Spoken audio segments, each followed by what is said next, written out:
Sword of Coming Chapter 903. The moon star is faint, and the mountain is getting higher. The tip of his ears moved slightly, and he suddenly turned his head to look into the distance of the night, and said in a deep voice, "Master, the embroidered tiger is here." Liyeho hummed, reminding them with his heartfelt voice, "Remember to pay attention to the wording. No matter what Mr. Chui said to me next, even if you have heard it, don't worry about it, let alone take care of it." The maid, Xuanhuan, who was tuning the strings, raised her eyes along the final line of sight. It was vaguely visible that there was a white figure in the distance, which seemed to be against the ground. Suddenly her figure was held high again, and Xuanhuan's line of sight continued to rise. Pick, the bright moon hangs in the air, the shape of the mustard seed just turned its back to the full moon, and the person accelerated the wind, and suddenly hit the mountain top like a person in the bright moon relegated to the world. Xuanhuan put the guqin into the bag again, and stood behind the master with the finale. The young boy had a red mole on the center of his eyebrows, dressed in white, and his large sleeves were dangling outside the mountain. Even Xuanhuan is a tough Taoist man who has to admit that the young man in front of him is shining brightly, making the mountain and moonlight eclipsed. It is really a wind who is not losing his master. Chui Yang visited Jiayue Lake twice before, and the maid Xuanhuan happened to be not in the Shui mansion. She either went to Yinji Mountain to find her friends in her boudoir, or went to Baiwafuti. Have friends come from afar. Li Yi's eyes were bright and he seemed to be waiting for this day's reunion. He had been waiting for years, put away the yellowed and old PU fan in his hand, and then took off the mask covering his face. He was a beautiful man and stood up and said, "Yeho has seen it. Mr. Chui."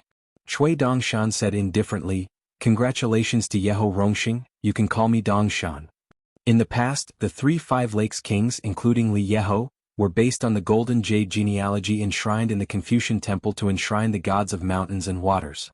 They became kings of the 4 seas on the basis of their rank theory. They are just flat, but now they have great authority and extensive jurisdiction. Far beyond the past. At the same time, the 3 big lakes in Mers Lake have made up for the lack of the 5 lakes, which is a veritable promotion. Li Yeho smiled and nodded. Among the big figures who publicly fought against Howren Jiaxing in the past was the Moon Lake sovereign Li Yeho. Therefore, after Li Yeho became the king of the Great Lakes, even if the Moon Lake was among the 5 lakes, it was actually the closest to the Confucian Temple, but Li Yeho was always not close to the Confucian Temple, and was estranged from the saints and sages. He and Chui Yang, embroidered tiger, can be regarded as old acquaintances. Of course, there is a big difference in age between the 2 sides because Li Yeho and Bai are also people of the same age and they came from the same country. Li Yeho was born as a tycoon and a great minister in the temple. Bai also belongs to the opposite, Amin. Later he also caught a glimpse in the capital. Then the boats were distributed and drifted away, so the 2 of them did not have much to do with each other. On the contrary, in the past years Chui Yang, Zuozua and Jun Qian had visited the Moon Lake together. Within a 10-year period, the 2 sides had 8 consecutive hands-on talks. The other party was allowed to take long exams without time. As a result, Li Yeho almost lost the book warehouse, and half of the Moon Lake. Because there are a total of 8 games, Li Yeho wins 7 games and loses another game, and even the identity of Dahu Shuijun is gone. The reason for the handicap was because the opponent took the initiative to give up the bet he deserved after winning the chess.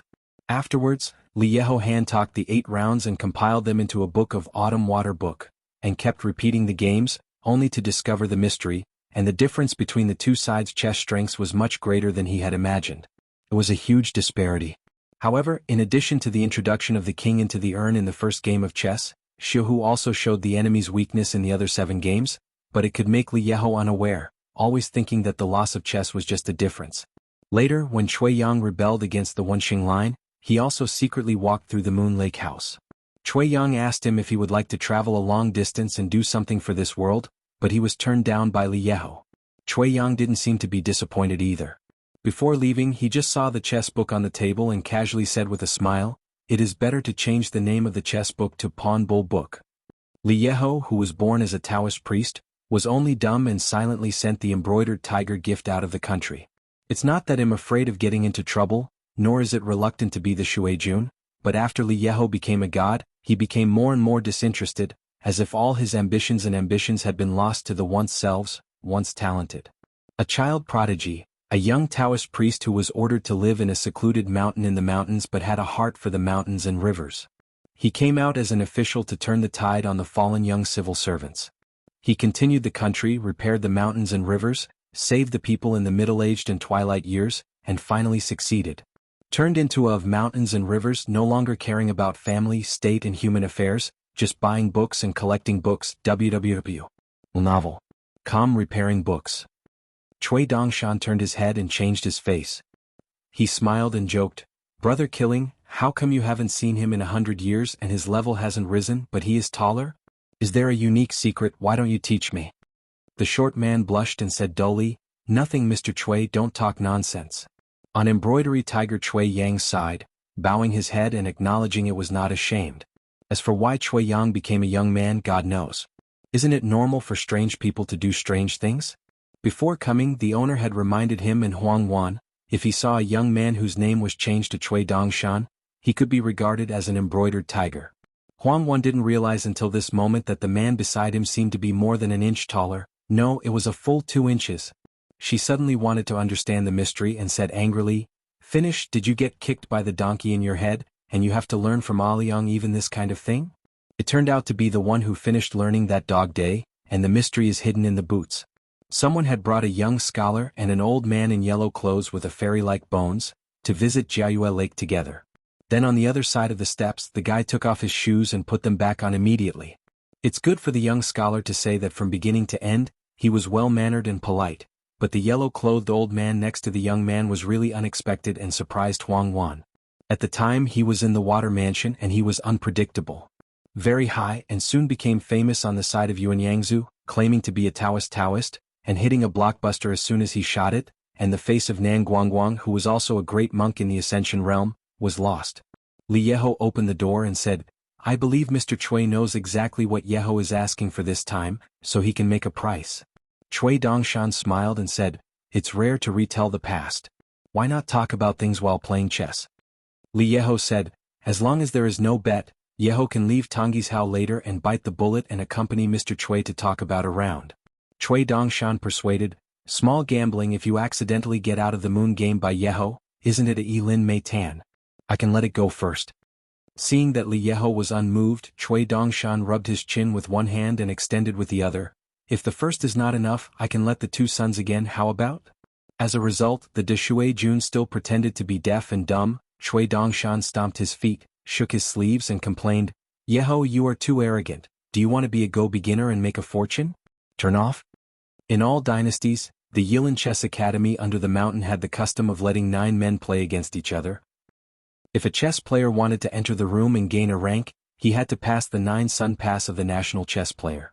It seems that Li Yeho has made up his mind not to talk to Cui Dongshanshu, but smiled and said, "Mr. Cui, let's just talk about business.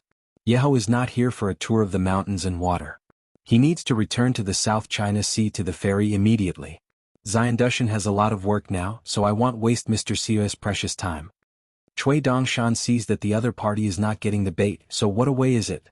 I was so afraid of being bullied by the back then. I couldn't hold Li Yi's head to play chess. I had to talk about business. My husband will sell you at most. Transported into water. Li Yeho asked immediately, "Is Mr. Chen currently sitting on 10% of the Luluo River water transport, or 10% of the entire Luluo River water transport in the past?" Cui Dongshan smiled and said, "It depends on the sincerity of Brother Yeho." Li Yeho thought about it a little bit. "No matter what kind of 10% water transport, I will show the sincerity that I expected." Wenxing Hedao is located in the broken mountains and rivers of the 3 continents including South Pasua Island, and Li Yeho, as the great water monarch who controls the circulation of the South Sea, can adjust the flow of water in an appropriate amount without breaking the prohibition and being accountable by the Confucian Temple. Is not a fake public aid for personal gain. During this trip, Li Yeho didn't intend to fight the embroidered tiger at all. What kind of price should be set? If you don't make any changes you can do it. If it doesn't work I will leave. Cui Dongshan began to jump and curse and his sleeves snapped and snapped. "Fucking Li Yeho, are you right with my husband? You are a gentleman who is not good at doing business, you can be such a bastard." What? Now in Howran, there are a handful of big monks who have been fed all day long and have nothing to do. Let people help collect various comments on the young hermit from the wild world. Li Yeho wanted to buy 10% of the water transportation of the entire wild Yuluo River. Of course, if Qin Pingan was willing to give 15%, it would be the best, the more the better. Li Yeho took out a booklet from his sleeve. 10% dragged down the river water transport. This is the detailed deployment of my Nanhai mansion and 300,000 people in the next 100 years. There is no problem with the Confucian temple. I can guarantee Nampasua. Within 100 years, the continent has been in a smooth weather, far better than in previous years, up and down the mountains, ushering in a good situation that has not been seen in 3,000 years. Cui Dongshan reached out to take the booklet, opened the homepage, rolled his eyes, and dropped a booklet written by Shui Jun directly on the ground. He stepped heavily on his foot and waved his sleeve. You can roll. Xuanhuan was faintly angry. She wanted to say something but stopped. If it hadn't been for the reminder of the master before, she would have cursed someone. This person is so disrespectful to his owner, even if you are half the embroidered tiger Cui Yang. As a result, she was snapped and gently pulled her sleeves. Cui Dongshan squinted at the maid carrying the piano bag and sneered, Why, are you going to play the trick of insulting the minister to death with me? Are you threatening me or frightening me? Am a coward scaring me to death? You don't have to pay for your life but you have to lose money. That's a lot of money, astronomical. Be careful to hurt Yeho and help you wipe your ass. Xuanhuan flushed with anger. Li Yeho looked as usual, stretched out his hand and grabbed the booklet back in his hand, patted the dust on the cover lightly. If it's just embroidering tigers, I'll turn around and leave. Li Yeho once again stretched out his hand and handed the booklet to the white-clothed boy, as if he was talking to himself. But the person who sits on the river dragging down the river is a closed disciple of Wensheng. He is a young man who established his next sect in Tonggishao. Sword Fairy. Cui Dongshan was expressionless with both hands and sleeves. Xuanhuan was full of anger and this time he just grabbed her arm. Li Yeho was not at all annoyed, turned around and looked at the night scene in the distance, but still did not put the book in his sleeve. Successful and super talented, he doesn't fall into disrepair in his actions, he just horrifies others but the people of the right size, but the movement and the quiet, the law is strict, the advance and retreat, they are all in the rules. Yeho sincerely admires the former and sincerely respects the latter. It is true that as Mr. Cui said, I am a gentleman can deceive others, but I have my difficulties, and I can't just act on my own preferences if I'm in my position. If you do not take responsibility for the authority of the King of the South Sea, then the thickness of this book can be at least doubled. As of mountains and rivers, he will give the world a kind of selfishness and selfishness, change the luck of the place at every turn, and drive the atmosphere of the mountains and rivers. The hidden dangers here must not be overlooked. Cui Dongshan knelt down, took out some dried fish from Luapa Mountain from his sleeve, and gently threw it into his mouth. A school-aged child is ignorant of gazing at the sky, and if he raises his hand he can pick up the stars. Li Yeho also squatted down and handed over the booklet for the third time tonight. Cui Dongshan snorted coldly, Don't pay attention to me, I'm sulking. Li Yeho put the booklet gently on Cui Dongshan's arm, smiled and said, There is a dilemma in the world, you can become an immortal if you have something to ask for help. Cui Dongshan smiled happily. After eating the dried fish he shook his arm slightly, the book bounced up, reached out and grabbed it, and when the fan shook he said, There are two bitterness on the ground, bitterness is like eating coptis and there is no money in the bag. Xuanhuan stood behind the white-clothed boy, and she quietly lifted her foot, pretending to kick someone. As a result, the white-clothed boy plopped, fell directly to the ground, fell a dog and ate shit, turned his head and said angrily, Scheming me? Losing money? Xuanhuan was dumbfounded. Finishing is also an unbelievable look. Embroidering tigers back then was unparalleled. When I first visited Jiayue Lake, Cui Yang, the first literary saint, had already become famous all over the world. Even if he didn't like going out, he had heard of Cui Yang's evaluation of a certain Confucian temple. Yangshu Mountain stands tall, and the ancestral temple implements. It is unknown who said it. There are speculations that it is the leader of the Confucian temple, but there are also personal comments that say that it is the saint of rites, and some people even say that this phrase is from the mouth of the most holy master. Sitting under the eaves of the water pavilion, sitting on the ground and playing against Shui Jun, when one of the games ended, heavy rain, thunder and lightning, black clothes twisted and white, thunderbolt over his eyebrows, his hands could not turn his eyes. Li Yeho smiled and drew out a fan of mysterious material from his sleeve. It is both an apologize and a gift. It is quite appropriate to give it to Qin Jianxian. Xuanhuan felt distressed. This is a priceless old collection of the Moon Palace, and the owner usually cherishes it the most. The fan is called relief from the heat, which means a beautiful fan. The bright moon produces a cool treasure fan. According to legend, It was personally made by the Mingyu co-owner in ancient times. Mate. It's just tossing around the world, hurting the rank, and now it is only a semi-immortal treasure on the mountain. The key is that the treasure fan can be used to refining and transform into an object of attack, and it can also be used to overcome mountains and rivers, gather energy and luck, and get twice the result with half the effort. Especially the thing of absorbing the moonlight is blessed. Cui Dongshan put the booklet and Tuan fan into his sleeve without a word of thanks, suddenly laughed, stretched out his hand to support Li Yi's shoulder, and slowly stood up and said, "Before coming, my husband only confessed a word to me. Tonight, everything is as expected. Almost not bad. Pissed off? Can I, Cui Dongshan, be angry with a defeated man? Is troublesome." Li Yeho stood up and said with a smile, "Listen with good ears." Cui Dongshan said solemnly, "Mr. said, the market cannot go down when it comes to buying and selling, but there must be superficial skills for outsiders." When Li Yeho heard the string, he understood the elegant intentions and instantly understood him, holding back his laugh so as not to be mistaken for being a good bargain. He nodded sternly. "Understood. Yeho will use a means of keeping no traces to let the other two. My colleague Wei Shui knows the real price of the transaction between Nanhai Mansion and Luopishan." Li Yeho's was said goodbye and stood up and smiled. "Whenever there is real peace in the world, I will invite Mr. Cui to be a guest in the South China Sea and play the 9 games under the moon, so that one more Chiu Shui chess book can be made." After Cui Dongshan returned the salute, the hippie said with a smile, "It's easy to talk about it, let alone playing games in Nanhai Palace. It's okay to fly with Brother Yeho to the middle of the moon. In this way, even if the quality of the game is far worse than that of the Kaiyun game. But our brother's chess position is much higher than that of Beidasheng. By the way, next time we meet again, don't call me Mr. Cui. If you are uncomfortable, you will either call me Dongshan or call me Tong Gung Dao friends." Cui Dongshan now has a new Taoist name for himself, Tong Gung. Li Yeho nodded, ready to leave the land of Tonggi's Hao. Cui Dongshan asked tentatively, "Don't you really go to my Shindu mountain to sit?" Li Yeho shook his head and said, "No, there are a lot of things in Shui Mansion, so it's not appropriate to stay ashore for long." Xuanhuan asked softly, "Why did Qin Shanju become your husband?" Cui Dongshan can't stand this lady with long hair and short knowledge, and he rolled his eyes and said, "Learning to be a teacher and a model, why my husband can't be my husband? I can't be a student of my husband."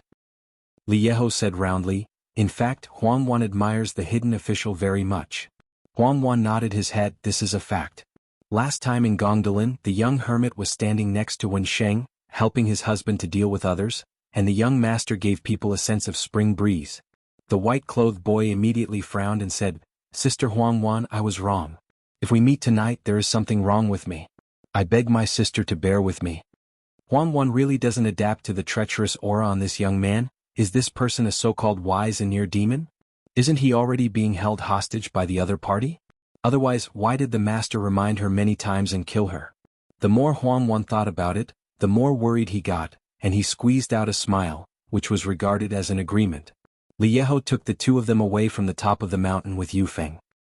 He turned his head and looked behind him and saw the white-clothed boy still standing in the same place, standing alone, a lonely crane in the world and a clear and high spirit. Li Yeho seemed to guess the mind of the rebel and laughed in his heart. "That's wrong, it's a phoenix tree that day, and the young phoenix is clearer than the old phoenix." Xuanhuan said, "Master, when I stood next to Cui Dongshan before, I didn't feel anything. For some reason I was a little scared now." Li Yeho sighed and said with a complicated expression, "Same as well." Xuanhuan said with emotion, "It's easier to get along with the hidden official." Li Yeho hesitated but still had no words. "I wanted to say that it was because the old scholar Wensheng was present, the last hermit of the Great Wall of Sword Qi, was in the Confucian Temple Kungdalin at that time. Once you are an enemy, give it a try. Xianxia Ancestral Mountain Longyan Mountain, not far from the tip of the heart where the Zushitang is located, there is a closed fairy cave with the official script seal carved on one side of the stone wall, beyond the sky. Mountain Master Lin Huizhi is now retreating here to heal his injuries. Outside the gate of the cave, there is a pair of Shu, young and beautiful, slim like a double lotus. The appearance and posture of the two sisters are like a mold carved out. They are now responsible for guarding the master. They saw two figures not far away. One of the sisters frowned slightly and reminded, "Uncle Quan, Chief Zhang, our master is now in retreat."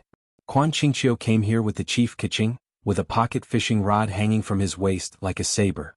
Wrapped the pole body with silver silk thread, like moonlight. This one of his own ancestral zombies, one of the magical powers, can be regarded as a half-dragon king basket, which can use a round of bright moon in the water as a fishing bait, to catch the genus of the dragon and many rare water descendants, but it cannot be kept. There are 2 yuan on a mountain, and in today's Tonghua, it is already an extremely top-notch mountain. The Golden Summit Temple and the Blue Tiger Palace in the northern part of the same continent have no such luck for the time being. Quan Qingqiu turned a deaf ear to those 2 mediocre little hooves, and said in a loud voice, "Senior sister, Master Zuxian has been here for a long time. As the owner of the mountain, if we have been dragged down without seeing us, it would be too bad." It's plausible. The ancestor of the Shangzong, named Situ Mengjing, was named Dragon Beard. He is also an immortal with a great reputation in Middle-earth Shenzhou, where people are like clouds. His family is one of the top tycoons in the Middle-earth God continent, similar to the Miyunxia family of Iazhao or the Yunlin Jiang family of Aquarius. The branches and leaves of the Situ family spread across several continents. Except for the main shrine in the central earth Shenzhou, there are a large number of branch temples, and besides this master, the Situ family has many talents. The mountain under the branch is continuous, and the mountain is the fairy teacher. There were only 2 sword immortals in the upper 5 realms. One of them had been to the Great Wall of Sword Qi, where they practiced swords and killed demons for many years, and returned to the Howren world alive. Unfortunately, they never had the idea of establishing a school. It's just that the sword immortal of the family hall in Luxiazu has nothing to do with Delongqiu. Even with Situ Mengjing, he is at most distant relatives, and he is notoriously bad-tempered. In his early years he was in his hometown. He often broke his wrists with Pu He, who is also a sword fairy and has a worse temper, and has asked the sword several times. I heard that the 2 have visited the Great Wall of Jianxi. They still did not agree and they still disliked each other. They have never drank at the same table. Liqueur. Inside the cave there was no movement. Too lazy to continue to whistle around with her senior sister, Quan Qingqiu pretended to sigh and said earnestly, "Sister Yukinjiali should be good. It is really not appropriate to be distracted by the tedious routine. It is better to just retreat and heal your wounds. Junior brother can promise something today. After the time of Jiazi, regardless of whether the senior sister has already left customs by then, whether or not the bottleneck of Yuaning can be broken by a blessing in disguise, the junior brother is willing to relinquish the identity of the mountain master, and those who can live." On the side of the chapter, the heart is shaken. The dog day, is this going to force the palace? This person with the surname Quan is really not authentic. He didn't greet him at all in advance. I thought that Quan Qingqiu came here to invite senior sister Lin Huizhi to leave the customs. At any rate, I saw the uncle from Delongqiu, otherwise it was indeed inconsistent with etiquette. Lin Huizhi's current so-called retreat, although it is hard to say what kind of situation is waiting for death, but anyone with a discerning eye knows that it is destined to be hopeless.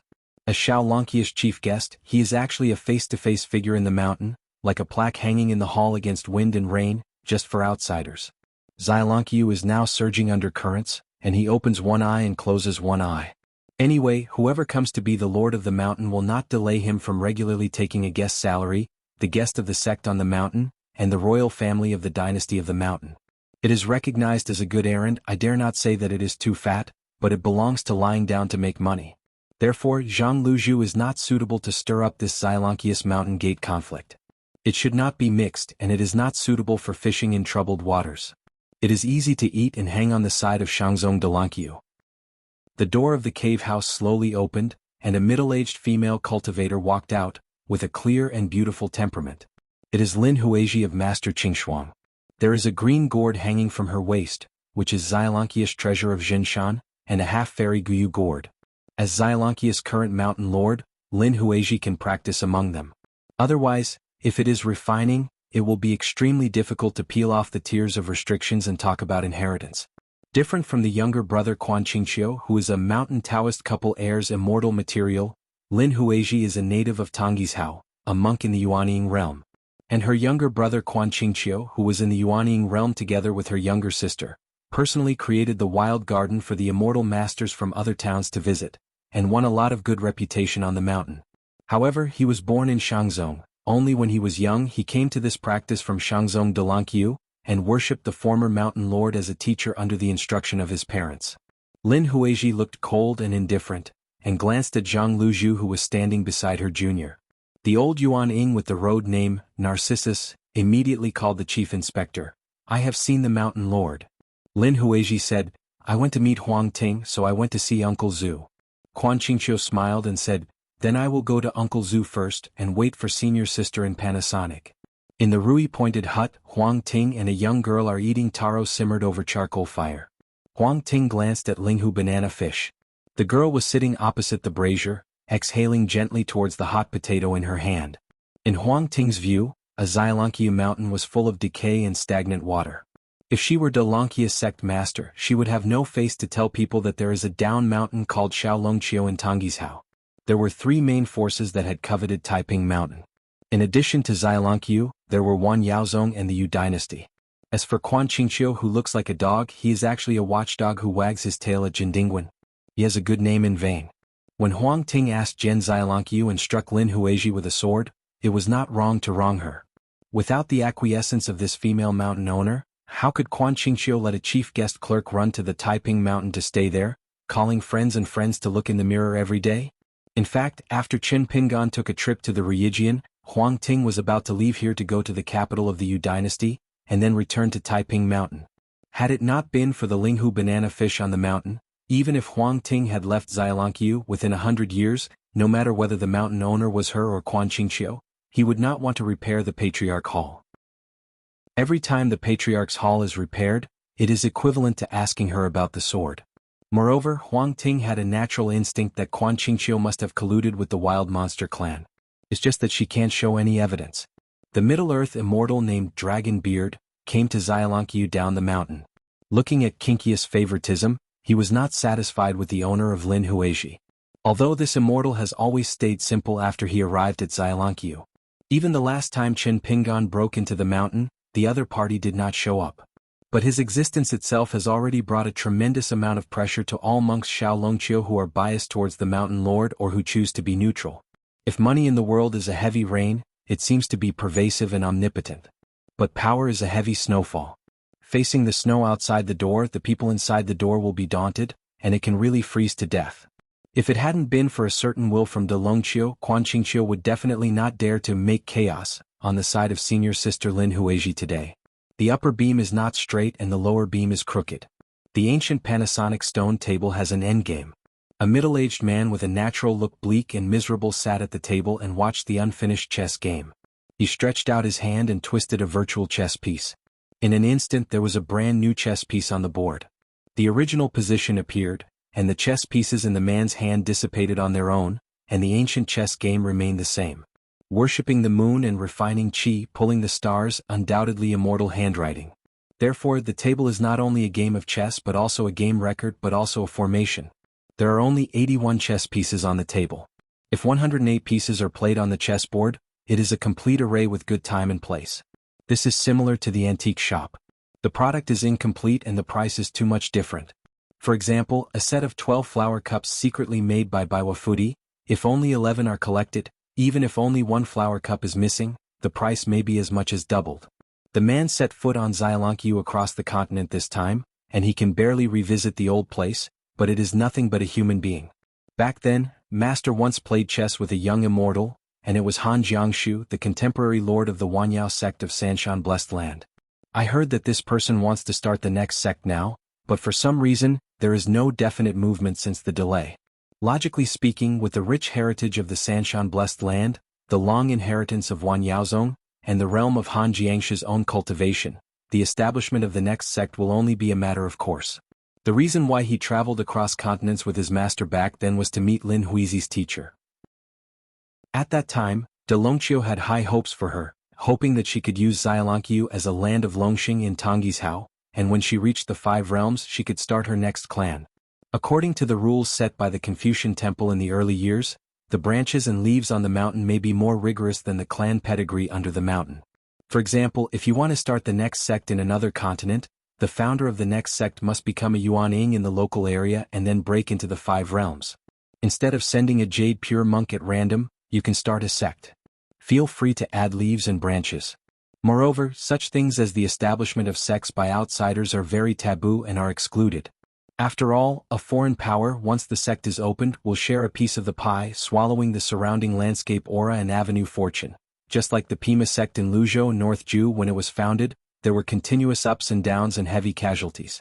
It was hard to come by. The skeleton beach took a firm foothold, and as a result, it became a neighbor in the ghost mythical valley. It has been regarded as a loss-making business by the major sects of Middle-earth, and it was treated as a negative example. For example, in the past few years, Yu Guizhong successfully established Zhenjingzong in a place called Shijianhu in Beipingzu. The old Lord Sun Yuan sent Jiang Shangzhen and Wei Ying to serve as the next sect. These two monks later they all became the lord of the upper sect. Thinking how rebellious Jiang Shangzhen was and how talented Wei Ying was, but in that book Jianghu, he still gave way to the Song Court of Dali. These are all proofs that the creation of the next sect is not easy, and it is even harder to gain a foothold. Therefore, in history, there are many large Chinese sects who want to create their next ancestry in other continents. Those who can do it will be infallible. Among these 2 or 3, most of them have not been able to continue the thousands of years of incense. This is like a child of a government official who has a hairpin for generations. When they leave Beijing to become an official, they often run into obstacles everywhere. They're always hard and soft. They will eventually achieve the achievements of their parents. After all, there are still a few people who are in the center. Quan Qingqiu walked here with Zhang Luzhu on foot. Qingqiu saw Uncle Zhu. When Zhang Luzhu gave a great gift, he respected the man as the dragon-beard Xianjun. The man and the chief Keqing who went down the mountain said, "Friends of Taoist Narcissus, you can leave first." The old Yuanying was flattered, saluted and said goodbye, stepped back 3 steps and then turned around, walked a long way out, and dared to leave the Zushan mountain by Yufeng. Sita Mingjing said, "Sit down." Quan Qingqiu took the seat immediately. In Dalankia Mountain Taoism, Quan Qingqiu's parents are a pair of mountain Taoists, and the immortal in front of him happens to be the preacher master of that pair of Taoists. Because of this relationship, Situ Mingjing was regarded by Brother Xiaolonqiu as supporting Quan Qingqiu, and it was reasonable. The masters of Lin Huizhi and Quan Qingqiu, after arriving at Tongyi's Hao, broke the border early and took advantage of the situation, but when they were in the Yuanying state they were mistaken by emotions and failed to enter the Yupu state. The demons were in trouble, the retreat failed, the so-called under the mountain the fragrance disappears and the jade perishes, and the death on the mountain disappears. Poor woman betrayed her true feelings when she met others. However, there were 15 and 16 women's waists, just like willows curled weakly. Situ Mingjing asked, "Quan Qingqiu, did you associate with the wild monster race back then?"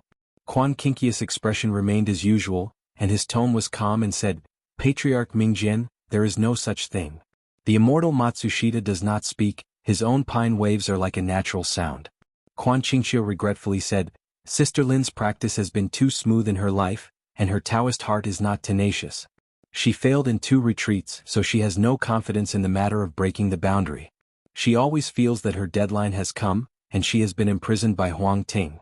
After slashing with a sword, she naturally became more desperate. Uncle Master and Senior Sister Lin will come later. Can Uncle Master persuade her to help awaken the person in her dream?" Yuanying Dixian has lived in the world for 800 years.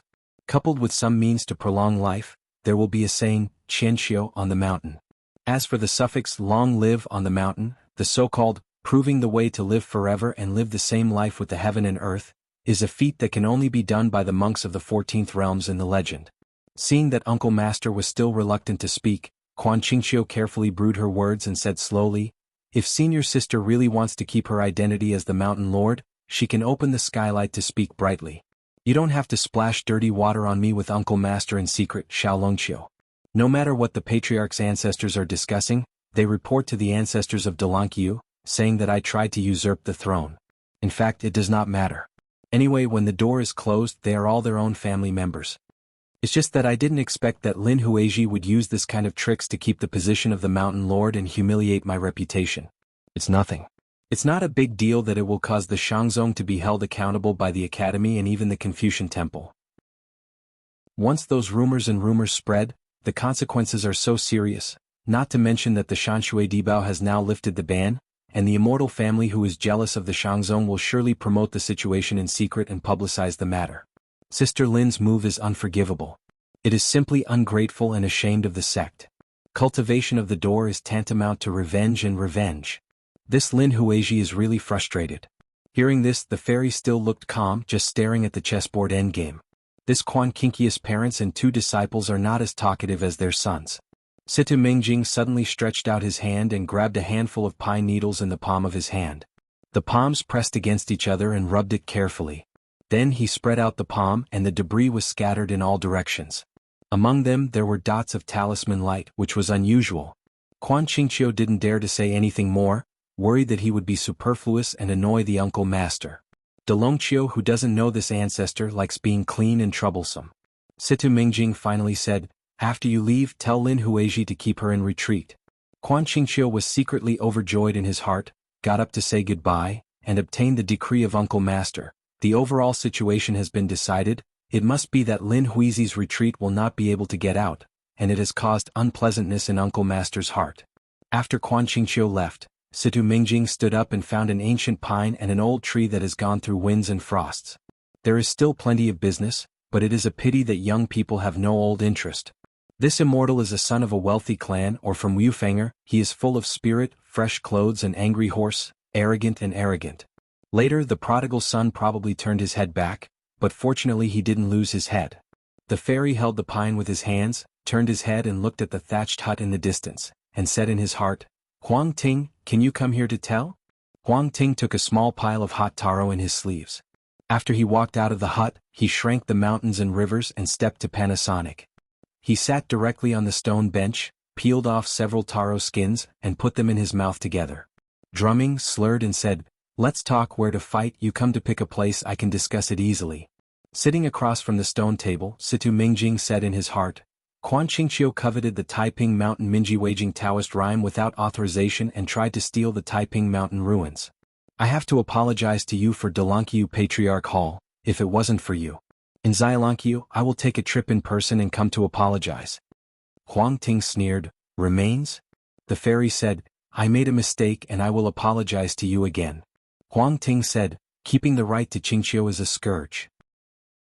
As long as you have done some things, you will definitely not be able to keep the fire out of paper." Situ Mingjing said, "I'm looking for evidence, but it's not very effective." In fact, as early as a year ago he had already rushed to the realm of Xianxia, relying on the cultivation of the immortal. He was in a realm of no one here. Even if it was Huang Ting's questioning sword, Situ Mingjing did not stop him. If it wasn't because of Lin Huizhi's mentor, it wasn't his Situ Mingjing who came here to look for clues, but the lawyer-in-charge brother was here. However, it is a bit embarrassing to resort to vicious methods similar to stubbornness and memory checking. Once Monk Delongqiu is not proficient in this way, it is difficult to guarantee that it will not harm the fundamentals of the Tao. Once wronged and misunderstood, No said that Quan Qingqiu's parents would make trouble in Delongqiu Patriarch's Hall.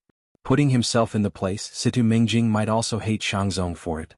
Furthermore, there are very few people in Delongqiu Patriarch Hall who have different opinions on this. Some people are lucky.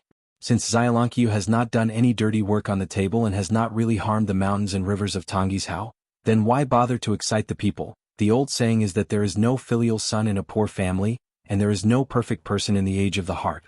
The suzerain is in a dilemma. But Situ Mingjing and the lawyer in charge both wanted to dig into the roots. Huang Ting asked, "What if I find evidence?" Situ Mingjing said indifferently, "I will clean the door myself, and I will also take the initiative to report to the academy and submit it to the Confucian temple for recording." Huang Ting was a little surprised. Situ Mingjing said suddenly, "I'm afraid Lin Huizhi is as confused as I am afraid. If Quan Qingqiu really colluded with the barbaric army, it would be a pity to die. But if it was Lin Huizhi, Situ Mingjing would be very sad." Huang Ting was stunned and surprised. He really didn't expect that Lin Huizhi might be secretly colluding with the barbaric army account. They said that the ugliness of the family should not be exposed. This Delongqiu patriarch is quite unconventional. For a while her impression of that Delongqiu improved a bit. It stands to reason that the great dragon Qiu of the Middle-earth, the mirror workers came out in large numbers and monopolized the business. There is almost no such sect that is not full of bronze stinks. Situ Mingjing rarely smiled, and looked at this young female crown who is not high in realm for the time being, but has a lot of fame. Being a monk and being a suzerain are two different things. That's why he refused to succeed Delongqius Mountain Lord. In front of Huang Ting, if nothing else, she would soon be the new sovereign of Taiping Mountain. Even if Qin Jianxian arrives at our Delongqiu, he is also a first-class guest. Why should he be so sneaky? Situ Mingjing looked strange and sighed, feeling helpless. An illusory figure of the Yin god returned to the real body of the immortal after wandering all over the top of the mountain. In the previous pine needles, there was actually a wind and rain talisman that was hailed from the mountain as, listening to the wind is rain. This type of talisman was used to eavesdrop on conversations. Because the spiritual energy dissipates very slowly, it is extremely difficult to find clues. So there is another unpleasant nickname, corner talisman. In addition, the fairy goddess travels far away from the orifice, and there are unexpected gains. For example, on the stone wall of Don't Have the Sky, under the word, there is an imperceptible tiny little letter, and the seal is also a picture. Fulu. It was just a trip for the ancient to get out of the body, and he found 5 talismans like hide and seek, which made an immortal be troubled, and surely there were fish that slipped through the net. Suddenly Huang Ting squatted down, tilted his head, and took out a talisman from under the stone table with his arms. He is worthy of being Zhong Kuei's friend and a gentleman. Why don't you post a talisman on Situ Mingjing's forehead? No matter how weak the disposition is, the immortal is also a bit annoyed, both annoyed by the other party's unscrupulous means, and surprised at his own unawareness. Situ Mingjing looked around and said loudly, Qin Jianxian, are you such a saint disciple? After Qin Pingan took Xiaomo and left the Xindu mountain boundary, he traveled all the way to the north of Yufeng, and had to take a trip to Xianxia. Xiaomo suddenly said that he found an immortal not far away. About Imo is an elder on the mountain, guarding 2 superficial little spirits to travel far away, but for some reason he did not take the ferry, nor did he sacrifice the talisman. The child is just hiking in the mountains. Qin Pingan was a little curious. Nowadays in Tongjishao, fairyland monks are not common, like Xiaolonqia's ancestor from the Middle-earth sect, who belongs to Guojianglong. So Xiaomo Yao remotely used his supernatural powers to watch the mountains and rivers. Without thinking about it, Qin Pingan smiled brightly. It wasn't the immortal who secretly defended the way for the 2 children, but the descendant of his own family, and an unexpected guest came. Zheng Yuqian is currently the only disciple of brother Jun Qian. Chen Ping and immediately rushed to the wind and found 2 children on the mountain road. Zheng Yuqian was also followed by a little girl who carved jade. It is estimated that after taking the intercontinental ferry to Tongjishao, Zheng Yugan could only walk here because there was no ferry on Xindu mountain. Chen Pingan asked Xiao Mo to entertain the immortal. He appeared alone on the mountain road and said with a smile, "Go on again." The little spirit, who had been successfully refining for a few years, saw Chen Pingan, rubbed his eyes and immediately reverently said with a trembling voice, "Zheng Yugan pays homage to the hermit uncle." In fact, Zheng Yugan had already met this Uncle Chen. It was the first time the 2 parties met in the Merit Forest in the Chinese Civil Confucian Temple. Zheng Yugan was the first to call the hermit. After Qin Pingan asked him to call the young master uncle, Zheng Yugan immediately realized that he used a compromise method to call the hermit young uncle. Hearing this strange and awkward name again, Qin Pingan couldn't help but laugh and said with a warm smile, "Go on, next time you just call the little uncle." Zheng was really afraid of himself. He had heard brother Junqian say the reason before, and he blamed the messy rumors in newspapers in the wild world. It turned out that the little guy was born in the blessed land of Yuhua and Tongjishao. Due to fate, he and his brother Junqian became a teacher, and he formally entered the Taoist line of Wenxing. Later he traveled through the wild world with brother Junqian. Along the way, Zheng Yugan heard some smog, to put it simply, in the impression of Zheng Yuqian at the time, that unmasked little uncle, the terrifying degree, is not equal to the Qi Shanglu of the Great Wall of Jianqi plus a meter to stop the waste. It seems to see with the monks of the monster race and the belonging of the spirits, never talk nonsense. When you meet you have to twist your head, cramp and peel. Only when the hermit guarded the Great Wall of Sword Qi alone, he once raised his hand and grabbed one. A Yupu realm demon monk who dared to fight the wind across the city's head fiercely pressed him on the city's head, tore off the demon clan's arm with one hand, and then stepped on his waist with one foot. In the end he was swallowed alive on the spot. Next, just eat so much. So for Zheng Yuqian, who is born of a spirit, can you not be afraid? This nephew of course misunderstood his little uncle. Seeing Zheng Yuqian, if Qin Pingan at this moment fell into the eyes of others, the breath of the whole person would be very different from usual, and no matter the look in his eyes or his face, he would be different from Pei Chen and Chao Sunny. At this moment, Qin Pingan is like putting several talismans on his forehead, and writing a series of texts, kind and kind. I am a little uncle, brother Junqian picked a good disciple. This teacher nephew, it's really pleasing to the eye. Fuck it again, is there anyone bullying you? Let's talk to the little uncle has nothing to do anyway and helps you make sense.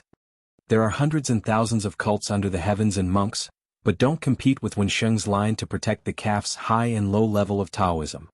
Zheng Yugan raised his head and glanced at the little uncle. This little uncle's smile was so exaggerated that Zheng Yugan almost cried. I followed Master before and met the little uncle who is famous in the wild world. Finally, I was not so scared. This time I returned to my hometown of Tonggishao. As a result, I saw another landscape on the White Island Intercontinental Ferry. Dibao, it turned out that just a few days after the little uncle left the Confucian temple, he made a series of terrifying feats. Leading 4 great sword immortals, went deep into the barren world, wiped out barbaric sects, swept away ancient battlefield ruins and punched broken immortal hairpin city, dragged a toe-down river with the thrown demon Fei Fei, the sword cuts to the Yueshan mountain, and the last hermit city is engraved.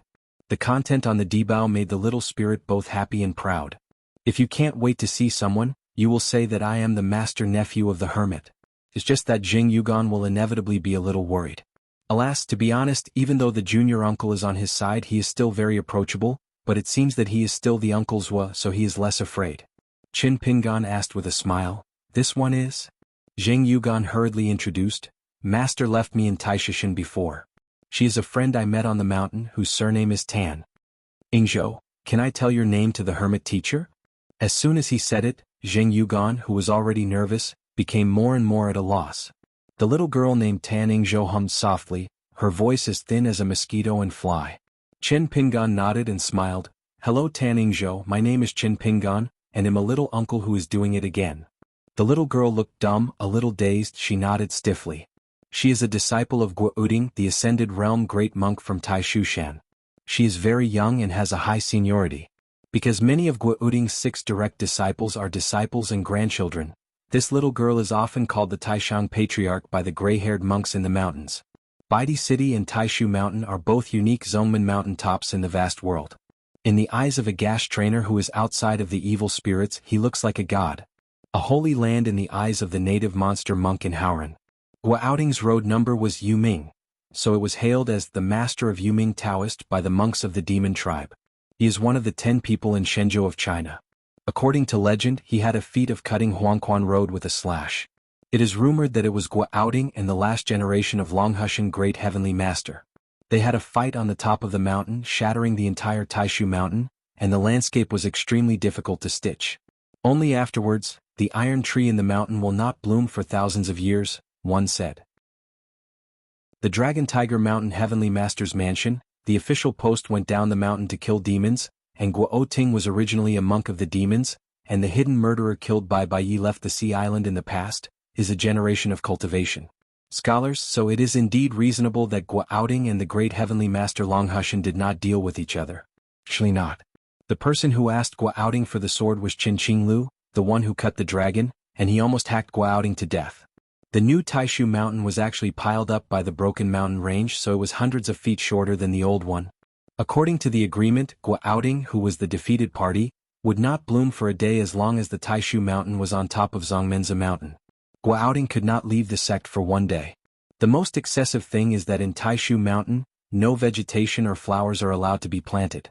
As the sovereign of Taishu mountain, Guo Oting, a monk at the top of the mountain, once used a secret method to manifest the avenue with his own heart and let Taishu mountain flower, but before Guo Oting came down the mountain, someone just happened to climb the mountain. It seems to have been waiting for Guo Outing to let the iron tree bloom. The climber is not the one who slashes the dragon, but his apprentice, the lord of Baidi City, Zheng Juzhong. After that, Guo Outing stayed in the mountains to practice. Only a handful of mountain monks would know such old stories of old people with a long history. Qin Pingan smiled and said, "Go on again, little master still has something to do. I will ask a monk named Xiaomo to take you to Shindu Mountain." Zheng Yugan nodded vigorously and said, "Little master uncle will be busy first." Qin Pingan said, "Walk with you down the mountain, it won't be too late for the little uncle to leave." The little girl wiped the sweat off her face indiscriminately. She was actually more nervous than Zheng Yugan. Zheng Yugan didn't directly comfort the little girl around him, but he courageously said to the little uncle, "Tan Ingzhou can admire the little uncle, and she has read it more often than me on the newspapers on the mountain. It was the Dibao I bought with my money, but the Dibao belongs to her. In fact, Tan Ingzhou is generally not like this, and it can be noisy at ordinary times. It is said that there are tens of thousands of heroes in the world, and only the little uncle is this. Jianghu stretched out his thumb. The little girl became angry from embarrassment, but the hidden official was present, her face flushed and nervous, her hands clenched tightly at the corners of her clothes. Chen Pingan held sleeves with both hands, bent over slightly, smiled and nodded to the little girl. "Thank you for your approval." Chen Pingan stretched out his sleeves again and smiled. "The vision is very good." The little girl smiled shyly. The guardian of the two children appeared together with Xiao in the yellow hat and blue shoes. He is slender, dressed in a robe of thick ink color, with a wooden hairpin on his head, and has a handsome appearance. Responsible for secretly escorting Tan Yingzhou and Zheng Yuqian to travel across continents. Zheng Yugan looked dull. The little girl was calm and gentle, obviously she had guessed it a long time ago. The Aquarius Island who went to Luapa Mountain first, learned of the next incident, and rushed to Tongya Island again. This boy is Tan Yingzhi's preaching teacher and Guaoting's close disciple. The monk actually made a polite gift, smiling and saying to Chen Pingan with a gentle smile, "Father Taishishan, indeed I have seen Mr. Chen." Chen Pingan smiled and clasped his fists in return. "I have seen Senior Longmen." The monk in front of him, when he was young, once had a deed of hitting the Dragon's Gate by hitting water for thousands of miles. Sure enough, the name Dragon Gate was a bit unexpected. This young hidden official of the Great Wall of Sword Qi had actually heard of himself? Otherwise, why would you even say your own road number in one go? He is almost the same as the master. He likes to stay in the mountains just to practice. When I was young, I didn't like to travel down the mountain, and I didn't like to discuss the Taoism with others. If you lose, you will be injured and you will be angry and enmity. If you break yourself, you will lose even more. Even if you win, you want an extra snowflake. Money, fame and fame are like clouds and clouds, and they can't be eaten. Therefore, in the Middle-earth Shenzhou, his reputation is far less than that of the senior brothers and sisters. Because the respected master was subject to that promise in his early years, he must not leave the Taishu mountain boundary. Therefore, the senior brothers and sisters are outside the relationship, accumulating the incense of the mountain, and talking with the outside world. Buy and sell business. Even the monks outside Taishu mountain now mistakenly thought that he was still a nascent soul monk. In that battle he just kept his name incognito, took a trip to Nanpasuzhou, and deliberately hid his realm, but he hid among a group of monks and placed himself on a coastal front with the Jindan monks. In the end, when the battle was at stake, they joined forces with the sword fairy Chao Shi to defend the Jinhai Tower together. Chen Pingan smiled and said, "Senior Longmen has worked so hard to him all the way." Sure enough, he smiled and said, "Mr. Chen is welcome to take things for granted." Chen Pingan patted his nephew on the shoulder, with a look of admiration on his face. "Yes, we can, among our disciples of Wensheng's lineage and reposting, who finally resembles himself. If you look at the old at the age of 3, you will never be a bachelor when you see that your teacher nephew Zheng is doing the little girl's side.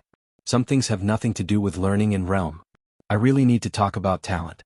Zheng Yugan suddenly asked in a low voice, "Little master, who are you going to chop off this trip?"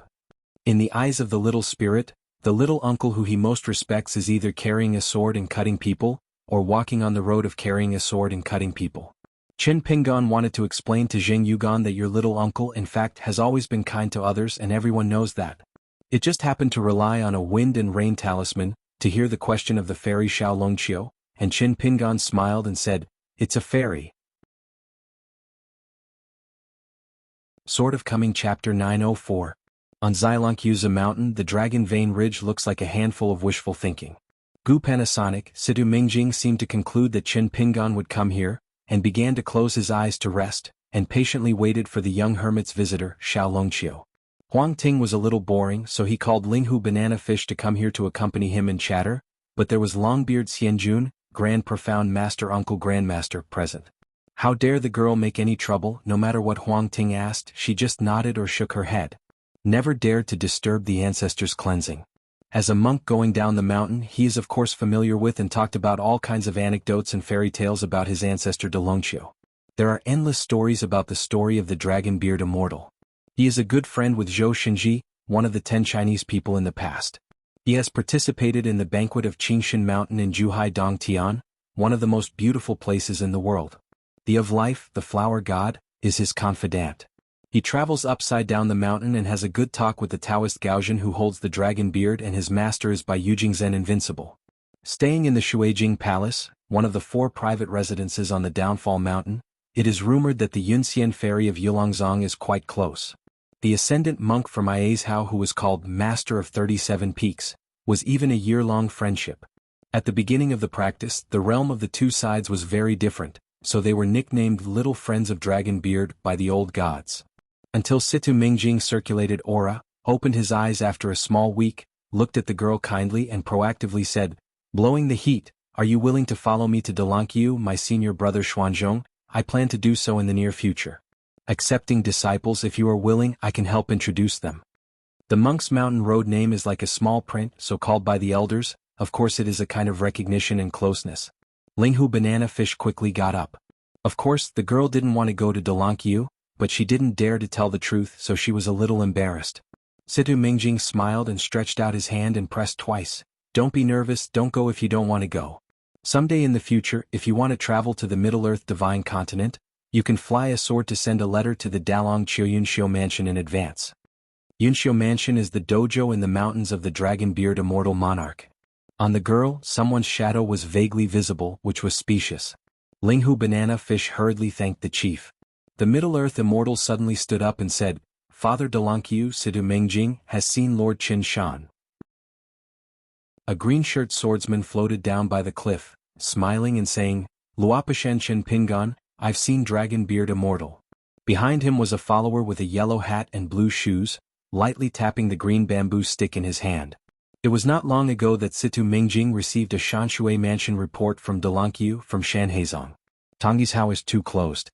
In the past, his eyes were higher than the top, and he felt that there were no continents outside of the divine continent of the Middle Earth. Seeing the content on the Debao made an immortal feel unbelievable and could not believe it. Linghu Banana Fish stood up with the ancestor, a little confused, and fell in love with the mountain. "Lord Qinshan? How come I have never seen or heard of it before? Mostly because I am ignorant and ignorant." A stone table for stools.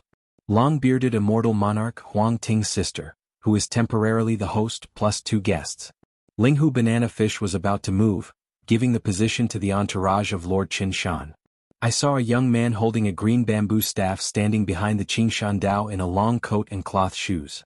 At this moment he smiled at her and said, "Ms. Linghu is just sitting down." Situ Mingjing stretched out a palm to Qin Pingon, and put one hand on his sleeve. "Please sit down." After Qin Pingon took his seat, he smiled and asked, "I don't know if Dragonbeard Immortal is looking for me, what's the order?" Situ Mingjing looked like a smile but not a smile, and he deserves to be said to be the scholar who is said to be the most like an old scholar in the literary line.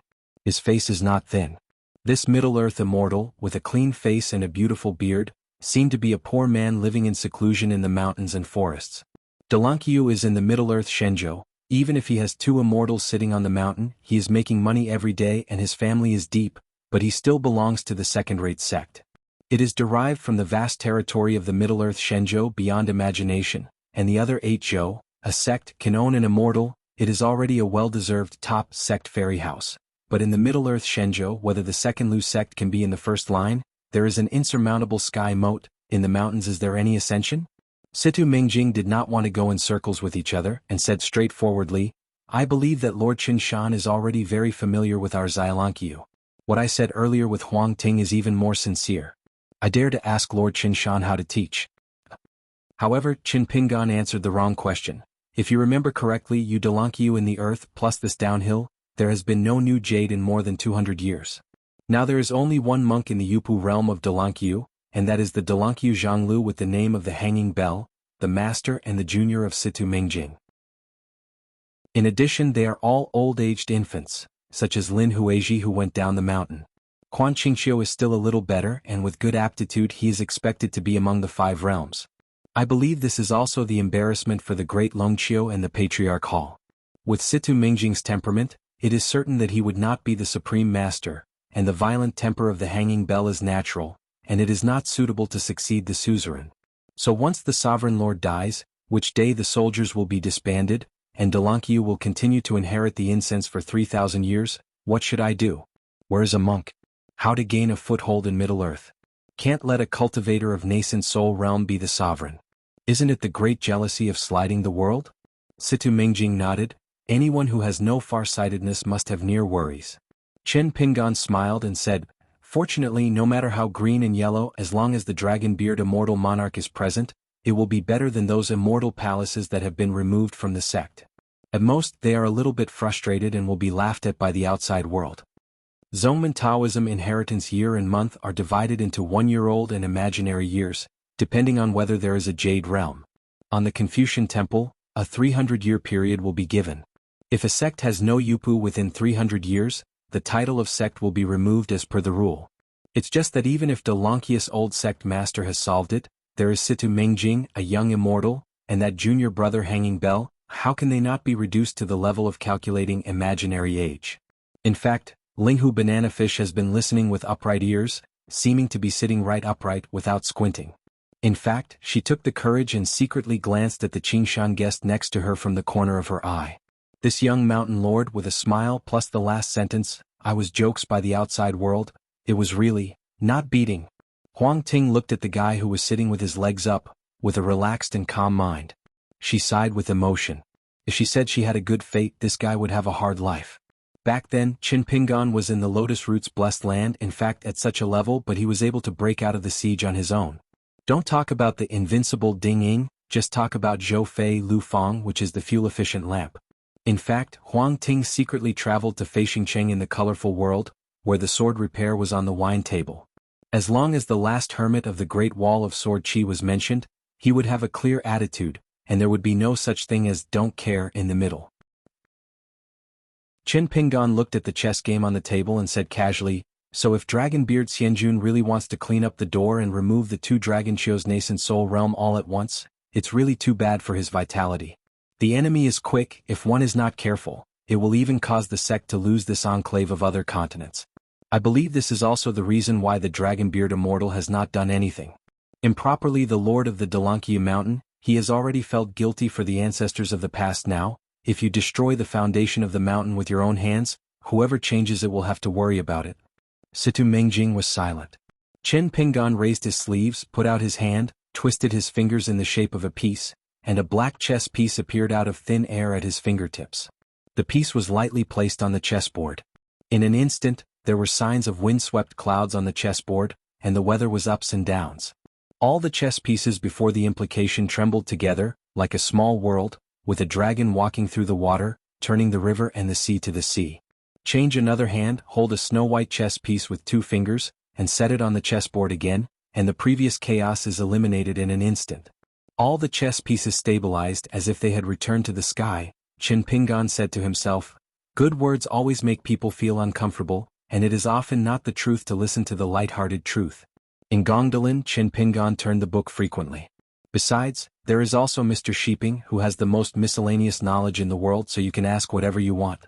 Therefore he knows Yuguizong, Tonggizong, Wanyazong of Sanshan Blessed Land, and Dalankiu who went up the mountain as Xialankiu. In many Dalankiu patriarch halls, there are relatively young worshippers, secrets of the sect that they don't know, and the many merits and demerits of the ancestors of the past that should not be promoted. Qin Pingan is clear.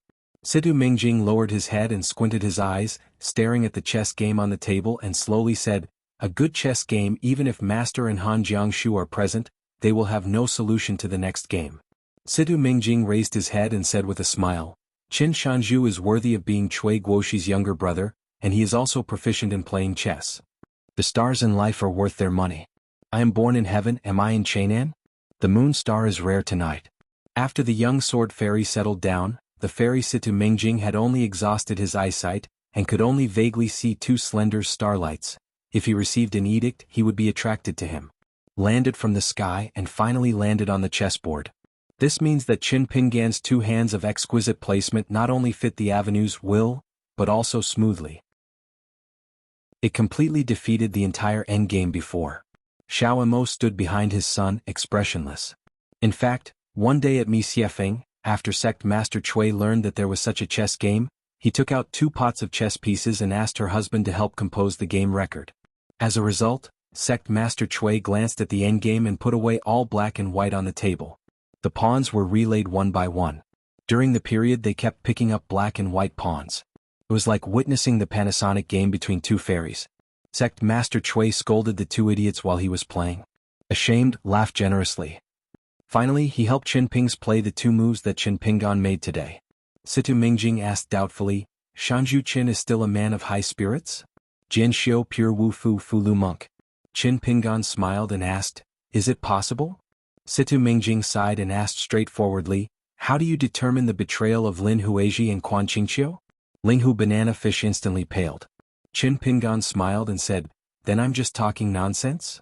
Situ Mingjing smiled and said, then I will just listen to it. Qin Pingan stood up, looked at the wild garden carefully built by Quan Qingqiu in the distance, and whispered, long-bearded fairy will soon know the answer.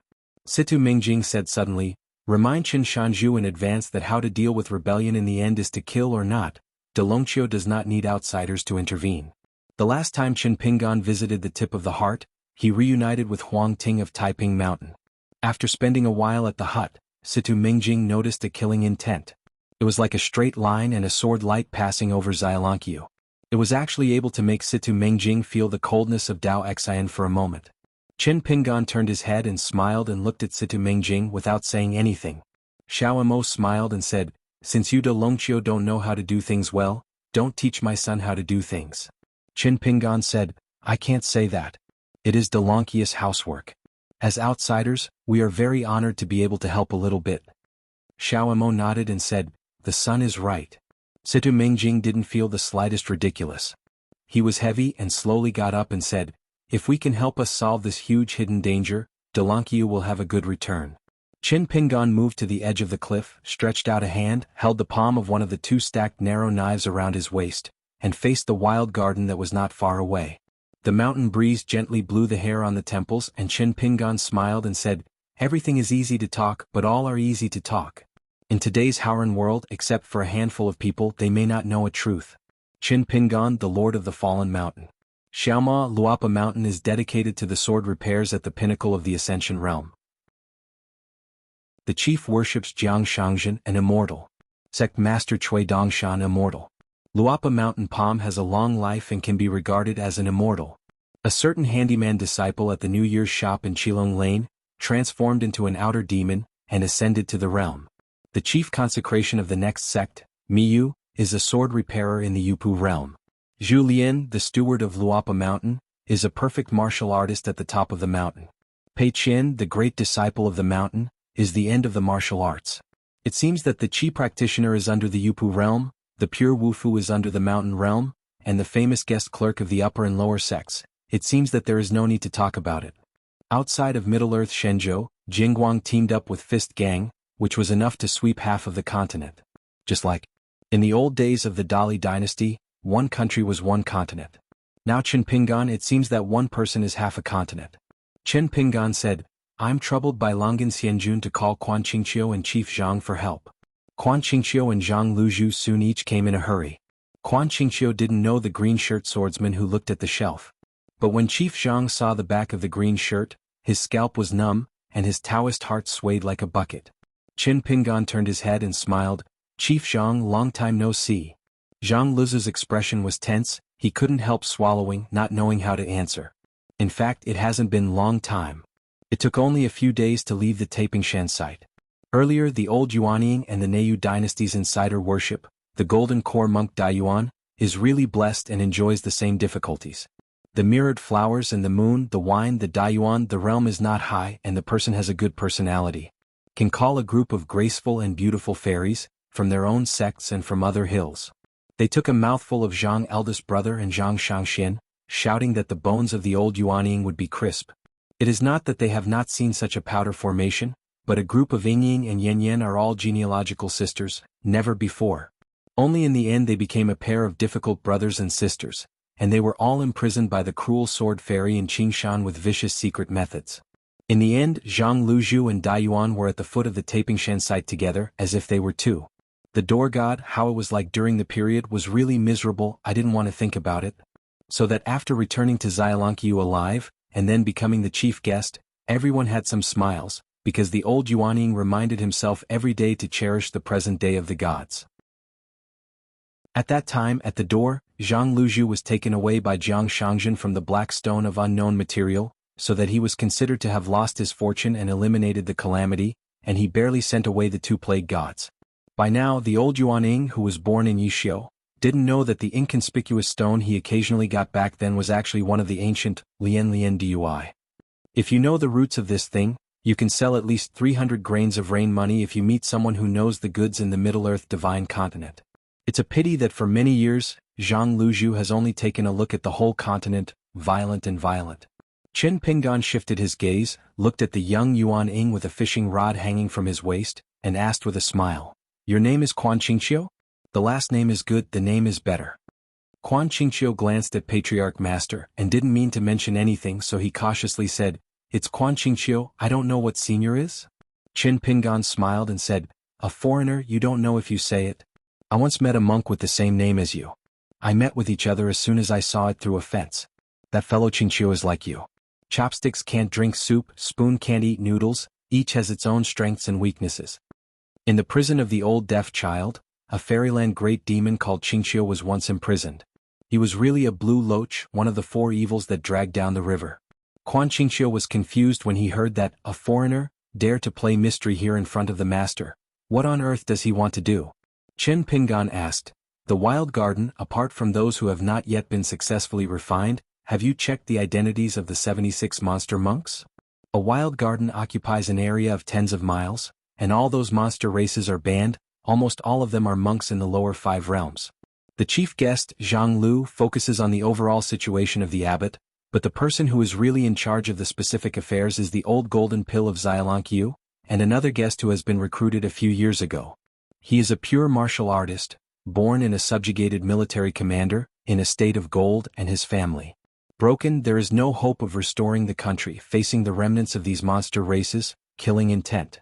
Monk Xianxia meticulously built a talisman formation and set up a landscape barrier to prevent the monks from escaping from the rune formation. Above the line of the rune formation, dozens of mirrors made by Xianxia mirror were hung in the wild garden. In the middle area there is a small hill with a wide view. There is a temporary mansion built on the top of the hill. The Wufu named Chengmi lives in it. Quan Qingqiu and Zhang Luzhu occasionally settle in it. Tourists from other countries can take a few talisman boats to tour the wild garden. Quan Qingqiu couldn't help but glanced at Uncle Shi again, but unfortunately Situ Mengjing still didn't have any reminders.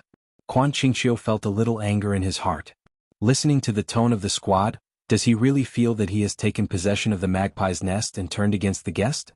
However, Quan Qingqiu replied in a calm tone as much as possible, "All of them have been carefully checked, and they have passed the mutual authentication between the monsters and beasts. It is clear which Shantao sect comes from, which wild military account belongs to, and is recorded in detail. There won't be any mistakes. I took this opportunity to help the Academy find a lot of hidden news. There is only one Dragon Gate realm and a few Dongfu realm beasts, what can be wrong? Quan Qingqiu can kill all the monster races in the wild garden with one hand as long as he wants to." Qin Pingan stepped out, shrank the mountains and rivers, and came directly to the sky above the wild garden. In the bright moon night, a green shirt hovered in the wind, gently tapping the handle of the narrow sword with the palm of his hand, his eyes drooping, overlooking the earth. Xiaomo did not follow Qin Pingan to the wild garden, but was told by his heart to stand on the edge of the cliff. Looking at his son's demeanor, Xiaomo was looking forward to traveling together with his son in the bright moon in the future. In the ancient times when the high ground was far and wide, there were countless strange sights, such as the golden crow of the Sun Palace descending from the crimson quell, and the emperor riding the wind under the green. They were all scenes that Xiaomo had seen with his own eyes. There was even that magnificent battle between water and fire. The bright moon melted, the mountains collapsed, the Dadu dried up, the sea began to burn, and the scorching sun began to freeze. There is no need to hold the token of the talisman formation. The green shirt is straight, and the formation restriction is broken at will, such as entering the land of no one, and falling on the square outside the mountaintop mansion. Zhang Luzhu hesitated for a moment, and said to Xianjun Longbeard that he obtained permission and immediately went to the Yeyuan mansion with Yufeng. One is walking in the square. The burly man stopped his figure. His face was unhappy and he asked in a deep voice, "Who is the one here? Give your name?" The uninvited guest said, "The last name is Chen, the first name is Pingyan. From Shindu Mountain, see General Cheng Cheng." Takeo glanced at the opponent's waist with a knife, stretched his brows a little and slowed down his tone and asked, "Is there a token of Xianxia?" Zhang Luzhu came to the square and said anxiously, "Qingmi, don't be rude to Qin Shanzhu. Qin Shanzhu is our Xianxia's distinguished guest." Qin Pingan asked with a smile. Why is it rude to check the identity? Chief Zhang, we are friends. I still have to say you can't turn your elbows outside. Zhang Luzhu immediately bent over and nodded. Manager Qin Shan's teachings must be remembered in mind.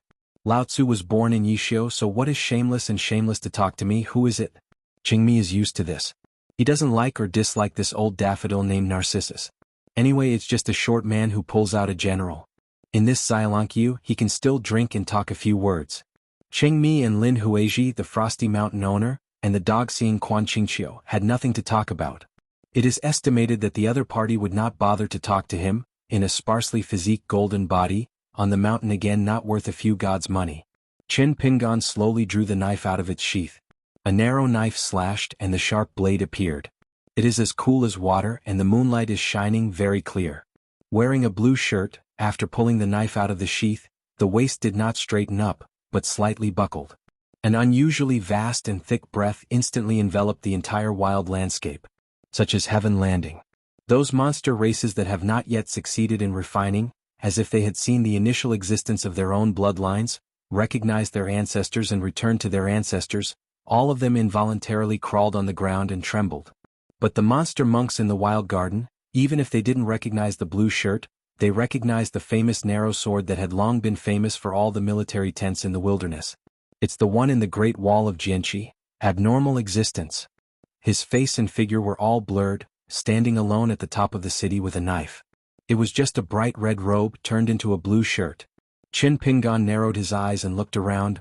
I found you. I really know how to hide. Choosing to hide here is really good for my brain. Otherwise, just relying on his own few wind and rain charms, really may not be able to find clues. It's a pity that there is a xiaoma beside him, offering a handful of caged finches. Qin Pingan stepped out again, holding down the head of the lower 5-level monster monk, with one hand, wiping it across with a narrow knife, and slowly cutting off the head. At the same time, he had detained this soul into a ball, held it in the palm of his hand, and threw it to Xiaomo, who was standing on the cliff of his mind. Xiaomo put it in a natal flying sword, and after a while he had a heartfelt talk with his son. In addition to Quan Qingqiu, there really is another Lin Huizhi. This monster monk is not high in realm, just a nascent infant realm, but it is one of the relatively core roles of a certain wild military account, and it has a good teacher. It was damaged in a battle in the old dragon city, its true body was broken, and it returned to the vicinity of Xianxia to recuperate, and finally failed to withdraw from Tonggishao in time. Even though all the monster races that are still wild and untamable are imprisoned here, none of them dared to approach the last hermit who had guarded half of the Great Wall of Sword Qi with an invincible posture tonight. After all, the only person who confronted him in those years was the Sword Fairy Dragon Lord, one of the old thrones. Qin Pingan returned his sword and returned to the square outside the hilltop mansion, and asked with a smile, General Qing, would you like to move a place? There are a lot of martial artists on the top of my house, and there is no shortage of opportunities to learn from each other. Xiaolong owes me a favor. It won't be blocked. Qingmi grinned and shook his head. It's nice to be here. I don't think I'm still dreaming when I look at the bunch of beasts in the cage every day. Above the Confucian temple, the Minister of Bones and Knives, standing on the battlefield, is also a general of thighs and arms. He was born in a family of hairpins, but he joined the army when he was young and abandoned his pen to vote for the army. For decades he has been sluggish and dealt with sand and horse dung. The capital of the old country was once hailed as the city without moon by the immortal master of Izhou. Because since the founding of the country there has been no curfew. The lights are like daylight all the year round, so it's superfluous to look like a bright moon. If you want to take it away, you can't take it away. If you want to go back, you can't go back home. It's just that besides missing family members and robe, for some reason, what Qingmi missed most now was a fly restaurant in his hometown that he often went to. For a bowl of noodles, drop a handful of minced garlic, sprinkle a handful of dried chilies and drizzle with hot oil. Qin Pingan smiled and said goodbye. Qingmi clasped his fists heavily and looked solemn. Zhang Luzhu did not immediately follow Qin Pingan to leave the wild garden. Let me slow down, I have to suppress my shock before I can move. After feeling a little calm, the old Yuan Ying smiled while stroking his beard. Qingmi, do you want to know who the other party is? Qingmi chuckled and then continued to walk. CK, the gentleman who can see the gentleman. Zhang Luzhu was crippled with food. Don't think Qingmi was a rough man. In fact, there was a bit of learning and ink in his stomach. Qingmi suddenly stopped and asked, The previous demonic cultivators seem to be using the same vocabulary in the wild bird language. What does it mean? Zhang Luzhu ridiculed. The beast is squeaky if I understand it, it's weird if I understand it. Chen Pingan returned to Ruyijian Panasonic. Situ Mingjing had already communicated with the cultivator who called himself Xiaoma. A stubborn immortal with a Taoist heart was relieved and inevitably sentimental. Situ Mingjing sighed heavily, straightened his shirt and said with Chen Pingan, I thank the hidden official for Delongqiu. After straightening his waist, Situ Mingjing smiled and said, I have a relative who is relatively distant. After returning to Hauran, he once visited Delongqiu. He highly respected the hidden official. I hope that the hidden official will pass Luxiazu in the future. Find him for a drink. Chen Pingan smiled without saying anything. Knowing who Situ Mingjing is talking about, he is a sword repairman from a foreigner, Situ Jiu from Luxiazu Yupujing. The other party is also a frequent visitor to his own wine shop, and the relationship is very familiar. I drink poorly and the wine is not good. I like to say some drunken things when I drink too much. When I squat on the side of the road and drink vegetables and drink together, I like to hold my shoulders, so I ask if I don't want to be a concubine. Dare not. He also said that in his family, it is a famous beauty den. Arriving in Luxiazu looking for him to drink? It would be very polite not to cut his Situ Jiu. Chen Pingan took Xiaomo directly back to Xindu Mountain. Previously, Xiaomo sent them to the Xindu Mountain boundary, and left, turning into a sword light and flying away. The sword light was fleeting. Sure enough, he is an immortal, and he is practicing in a large gate like Taishishan. Although he does not like to travel far because the master is controlled by that promise, the big monks take the initiative to visit Taishishan, so he does not need to go out at all. I was accustomed to seeing the demeanor of the monks on the mountain tops of all continents, just like the real fire dragon who claimed to be the world's fire method first, thunder method second, once drunk and drunk once, shook his arm with a rare water magic power. Because Master Guo Uding was defeated in the first question sword, and also lost to the Jianxiu Qin who had the flood dragon slaying the flood dragon, so as a close disciple he knew Jianxiu very well. According to legend, in ancient times sword repair and sword light prospered, and it could be shining with the sun and the moon. Tanningzhou asked, Master, what's wrong? Sure enough, he smiled and said, Mr. Xiaomo, he should be a great sword fairy. Jing Yugan grinned and said, the hidden official little uncle, there are sword immortals around him, it's not strange at all. Tanningzhou had arms around his chest, he smiled and said, do you understand again? Jing Yugan was a little helpless as soon as her little uncle left, she was just this virtue. On the side of the ferry that was about to be completed, I saw a young man in white who seemed to be an overseer, and a young woman with a slender figure. Jing Yugan shouted, Brother Chui, senior sister Pei. Although my master is the younger brother's brother, but I was late to start, so it's not wrong to call the other brother and sister. He is not stupid, he is so worldly and he is very proficient. It is clearly written in black and white on the book. Pei Qin smiled and nodded, good name. Chui Dongshan smiled and said, fuck again, see us next time, remember to call sister Pei first and then sister Chui. Anyway they have to be booked, it is better to do it yourself. Tanningzhou curiously asked, are you Jing Qian? Probably because she felt rude, the little girl hurriedly added, Grandmaster Zheng. Pei Qin smiled and said, just call me Sister Pei. Jing Yugan explained to the two fellow students, on the way here I just met little Shirshu. Xiao Shirshu said that he was going to Xianxia to chop. I asked the sword, I think I will return soon. Tanningzhou stared and said, how can the hidden official say that, just saying that he is going to be a visitor and friend, so you don't want to add fuel and jealousy here? Jing sighed again. The little uncle is my little uncle, not yours. Forget it, it's always right not to quarrel with the girl. The two sword lights left the boundary of Xianxia and returned south in the middle of the night. The sword light is accompanied by the bright moonlight, several stars fall on their chests, and the sols of 100,000 peaks are blue. Sword of Coming Chapter 905. At the end of the new year, there was another heavy snowfall with countless pieces of jade. A military ferry of the Daquan dynasty has sailed far from the northern border, and within a few hours, it will reach the Xiandushan ferry. There was an old man wearing an old and heavy fox fur. He traveled north by boat along the way, occasionally leaving the house and walking to the boat rail, watching the winding mountains and rivers in the wind and snow. If you want to experience abundance, you will be swayed by the fairy algae. It's no longer the barren fields and countless dead bones under the mountain, the only bleak scene in the mountains where apes climb the withered vines and cranes look at the tombstones. On the side of the ferry, a green shirt suddenly gathered the clouds and water, hovering in the wind and snow. The green shirt and the long gown, the hostess on the head, the double knives on the waist, the volley and the emptiness, keep pace with the ferry. This blue-shirt swordsman, who appeared next to the ferry without warning, seemed to be strolling in the air, but in fact he was as fast as an eagle. Thousands of horses are imprisoned and angered against all enemies.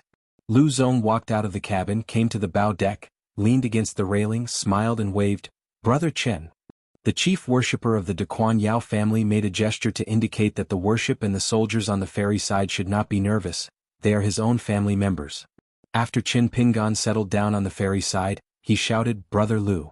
The short old man grinned with a beard. Hearing Qin Pingan's name, Lu Zong, the knife sharpener, looked quite contented. This is called gathering people in groups. I think back then he was such a handsome young guy. In that hometown when I was young, I didn't dare to say that I was invincible, and I was invincible. Anyway, I was invincible and rarely met. As long as the ones who are stronger than yourself don't stand in the way, you are invincible. Countless heroes of the world have met me, Lu Zong. Who doesn't give a thumbs up? How many high-ranking officials who want to treat themselves as guests, teach how many women are infatuated, and make them repeat the nickname in their hearts. Little Zhu Lian. The ferry was 3 stories high, and Lu Zong took Qin Pingan to the top floor where old General Yao rested. Qin Pingan asked curiously, "Is this a transcontinental ferry? You Daquan built it yourself?" As for the intercontinental ferry, Qin Pingan dared to say that the number he has seen is not half 140. This ferry is actually only slightly smaller than the Fengyuan ferry. Compared with the ferry boats on all continents that are docked on the inverted mountain, this ferry can be regarded as a medium-sized one. Lu Zong gathered the sound together and revealed the secrets of Qin Pingan. There was no taboo. It is half buying and half made. Back then many strange people and strangers gathered in Mirage City. About half of them were saved by His Majesty. There are a few immortal genealogists who can have some relationship with other continents. A few years ago Your Majesty asked people to help build the bridge, and at a high price he bought some construction drawings for my Aizhao. The Wuxialover ferry boat, I heard about it. Generally, the cross-continental dock is at the southernmost Kashandu, Daejian. Xian Suli is responsible for the lead. This one is the same as Wuxialover, but the appearance has been changed a lot. Your Majesty is very courageous. In addition to this xianxia, he also has to build 2 new intercontinental ferry boats. Keep one for yourself and sell one. Anyway, the money you bought for the drawings must be made up from someone who is wronged. When I came back, the names were taken and they were called Amayu and Lei Che. Han Yushu, the daughter of Wan Yaezong's suzerain, said that they intend to buy Sanshan blessed land, but for some reason there has been no news recently. There are also some intentions on the Jinding temple in the north, but the price is not as high as that given by Wan Yaozong. A full 30% lower, but the Baotian Taoist Yi Miaofeng of Jindingwen, and his disciple xuanhuan, were the first-class offerings of our Daquan before. If this incense is there, if Wan Yaozong delays this way, he won't give it to him. For proper reasons, with Your Majesty's temper, most of them sold that thunder car to Jindingwen. Qin Pingan deliberately skipped Wan Yaozong, thought about it, nodded and said, "It's safe for Daquan to keep 2 ferry boats on his own. One is for north-south trade, connecting Aquarius and Beiju Luzhou in the north. If you can also sail to the northern ice field of Aizhou. For example, you Daquan can see if there is a chance to join forces with the Lu family of Aizhou to mine icefield minerals. Another ferry is to go to Shenzhou or Fuyao Island. Yes, and the sooner you have a private ferry, the better. You can finalize the terms of the covenant with the sects and big dynasties along the route as soon as possible. The longer the period, the better." Now, 7 or 8 out of 10 of the existing intercontinental ferry boats of the Haorantianxia Zongmen have been transferred and borrowed by the Zhongtu Confucian Temple. They have been temporarily confiscated. Therefore there are few ferries that can cross the land and cross the sea. Therefore, whoever can own a similar ferry, earning money is easier than ever, similar to the strong chess on the go board, the most powerful, and then take the ground. Lu Zong chuckled and said, "The hero sees a little the same, my brother can help convey this to our Majesty?" Qin Pingan smiled and said, "Brother Lu, it's been so many years. He's still in a golden figure. It's not appropriate.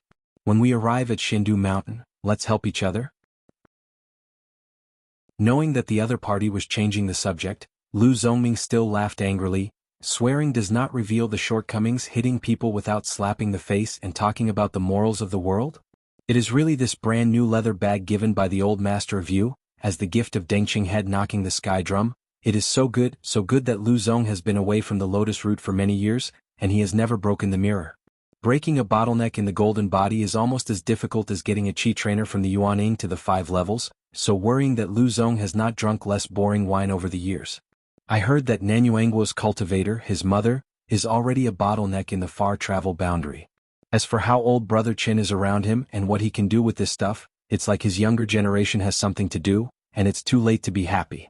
Because on the ferry there is the old General Yao Zhen and the County King Yao Xinji who served as the capital of the capital. So in addition to the knife sharpener Lu Zong personally responsible for escorting, there are also a number of Earth Immortal training airmen, who dare not take it lightly.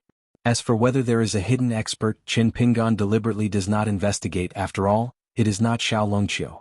Qin Pingan just bends his fingers and taps gently on the stair railing, not knowing what kind of xianxia wood it is made of. There is a clanging sound of gold and stone. The intercontinental ferry in Pima Zong on the Skeleton Beach has always been the source of wealth for Luapa Mountain. Almost half of the ferry has the surname Qin. The reason why he was not assigned to go to the sea to walk the darts was because the Middle-earth sect had already taken the initiative to hand over a ferry to the Confucian temple to take care of it. So after returning to the world, Qin Pingan didn't think much about it, but the last time he was in Gongdalin, when the husband drank and was happy, he accidentally missed his mouth.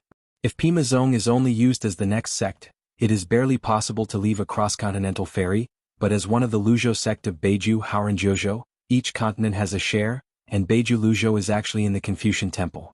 At the same time there was just one missing, so Pima Zong became like he should surrender the ferry. As a result, Mao Xiaodong, who was promoted to the division of the Academy of Rites, somehow suggested that Xiongling, who had already surrendered 2 intercontinental ferry boats. Zong, just take out one more. Anyway, if you have a lot of money, even if you give it to the Confucian temple, you won't have one left. It was a small-scale internal discussion in the Confucian temple. There were only the 3 leaders of the Confucian temple, the chief and deputy head of the Confucian temple, the worship of wine and the business of the 3 university palace, and a small group of sages to accompany the saints. In addition, all the college leaders failed to attend. Mao Xiaodong, a tall scholar of the palace, said such a speech, causing the audience to fall silent. Liji Shuegong Jiujiu had to bite the bullet and seconded his own Mao Sai, and then there was no objection to it, and the agenda was approved by default. At that time the old scholar had not restored the Confucian temple shrine, so naturally he was not present. What's the relationship between Li Sheng's line of learning from Gong Sai's righteousness and Mai Wenxing line? Jian Xiu has the custom of asking the sword, so the old scholars, asking the wine, is also a must. At the top of the stairs, the old general smiled and said, I wanted to give you an accident. One of Yao Xian had one arm holding the fox fur. His grandfather was very awkward, and said that if he was frozen during these steps, he would have a fart. Grandpa's careful thinking is actually not accepting the old. Yao Fuyin just didn't know. Yao Jingji laughed and said, this is called a strong midfielder.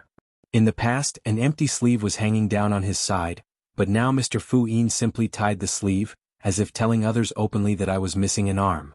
You can just laugh if you want to make a joke. It turned out that the old general deliberately slowed the schedule by 2 days. Obviously, Qin Pingan waited for Fei Jin from Yao Mansion to pass the letter. He immediately left the customs and rushed to Mirage City, intending to personally the ferry to Shindu Mountain. Otherwise, you won't encounter this deer-headed chi fairy halfway. Qin Pingan walked quickly upstairs. The old general reached out and grabbed his arm and smiled. Go, a few drinks? Qin Pingan nodded. I'm done, don't drink too much.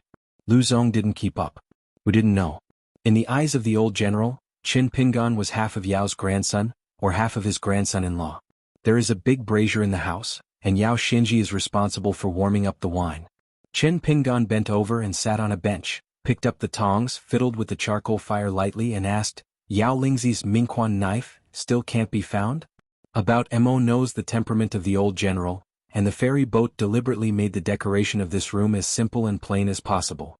As Lord Fuyin, who was in charge of this matter, he curled his lips and said, It's difficult, there are no clues, but I dug up a lot of unseen things. The old man smiled and said, Finally, it's a bit like a Fuyin. Throwing a knife is nothing. Yao Xinji bored and said, Grandpa, this is because you can't stand and talk. It's so light. The Fuyin office has mobilized so much manpower, but there is no result. Anyway, I feel bad in my heart. I'm not standing, I'm sitting and talking. The old man said, furthermore the boss is not too young, he is still a bachelor and his waist is not good? No wonder he drank with people in his early years and didn't dare to go to the school. Yao Xinji habitually stretched out his hand to warm himself, and immediately blushed when he heard the words. He raised his head and complained, Grandpa, can you stop talking about this with Mr. Chen? Qin Pingan suddenly said, I just noticed that there is a woman on the ferry who is not young but not low. She was standing on the second floor of the ferry before. She looked at Xinji in her eyes, there is that kind of sign. Can't be wrong. The old man raised his eyebrows and became interested, oh? Is there such a thing? The Daquan monks who were able to work on this ferry boat must have been to the battlefield back then. Yao Xinji said helplessly, Mr. Qin, don't talk nonsense if there is nothing. I know which woman Mr. Qin is talking about. After all the monks in the army in the capital will personally review their files, background, mountain pedigree, battlefield resume. Yao Xinji, the man in the house, is very clear. That girl is Lu Yi, her boudoir name Yuanyang, the Taoist name is Yifu. She is a native of Daquan. She was born in a family of local prefectures. She was born in the roots of an earth fairy at a young age, and she practiced in the mountains early in the morning. In his early years in the battlefields of Jianghu and Mirage City, Louis used the Dragon Gate realm to cultivate his skills, relying on his own Taoism and 2 masters to pass on his treasures, and his battle achievements were not lost to a few golden elixir and earth immortals. Of course Louis is a very brilliant woman. Yao Xinji occasionally walks on the ferry, but she doesn't squint at herself. That's right, like what a who lacks an arm does. Besides, Yao Xinji really didn't think much about her. Qin Pingan said in a huff, what do I do with this kind of joke? The old man pointed to Yao Xinji and smiled, is this count as blindness? Tell me, what use do you want? Qin Pingan began to add fuel and jealousy and he smiled and said, some people are bachelor, it's impossible, but some people are bachelor based on their true ability. The old general and Yao Xinji asked about the general situation of Lu Yi, and learned that this female fairy teacher was born in Daquan, a scholarly family. Okay, the name Yifu is very good. It makes people happy and courageous when they hear it. Several times aside from the protection of the elders of the division, he was in a dangerous situation, and he was able to kill the demon and perform meritorious services. In the end he held the Mirage City. When His Majesty was rewarded for his merits, Lu Yi only asked the court for a third-class worship status. Not so good, no matter how your majesty should give a second-class worship. As for Lu Yi, who is now in his 60s, what can be a problem? The age of jiazi of a woman on the mountain, resting at the foot of the mountain, is not equivalent to the age of cardamom for a woman on the mountain? The old man rubbed his chin and sighed, I don't think the fairy is worthy of that girl. Qin Pingan said, I think too. Yao Xinji smiled bitterly. The old man laughed heartily, raised his hand, and Qin Pingan gave him a light high five, which was very tacit understanding. Taking the bowl of rice wine from Yao Xian's hand, Qin Pingan glanced at the old fox fur hanging on the hanger. Knowing the origin of this thing, it was a gift given to the Yao family in the border gate by the first Emperor Lu Zhen of Daquan in his early years. Yao Xinji may not think much about it, but if the Daquan dynasty sees it today, it is estimated that she will feel uncomfortable in her heart. It's just that every family has scriptures that are difficult to recite, and Qin Pingan can only pretend that he doesn't know the subtle twists and turns of the human heart here. Qin Pingan remembered something and took out 2 red envelopes from his sleeves, each with a small summer coin inside. Qin Pingan made a special trip to select 2 inscriptions that are auspicious words for blessing the younger generation. He handed the red envelope to Yao Xinji and said with a smile, I will help Yao Lingji and give it to her child as I, Uncle Qin, will make up for the New Year's Eve money owed over the years. Yao Lingji married as a wife a long time ago, now has a pair of children, but the 2 children are not very old now. Similar to Qin Pingan, many monks on the mountain like to collect all kinds of small summer money with many inscriptions. Similar to spending money, open furnaces in the treasury, hang lanterns in the spring, celebrate birthdays, and have a variety of inscriptions.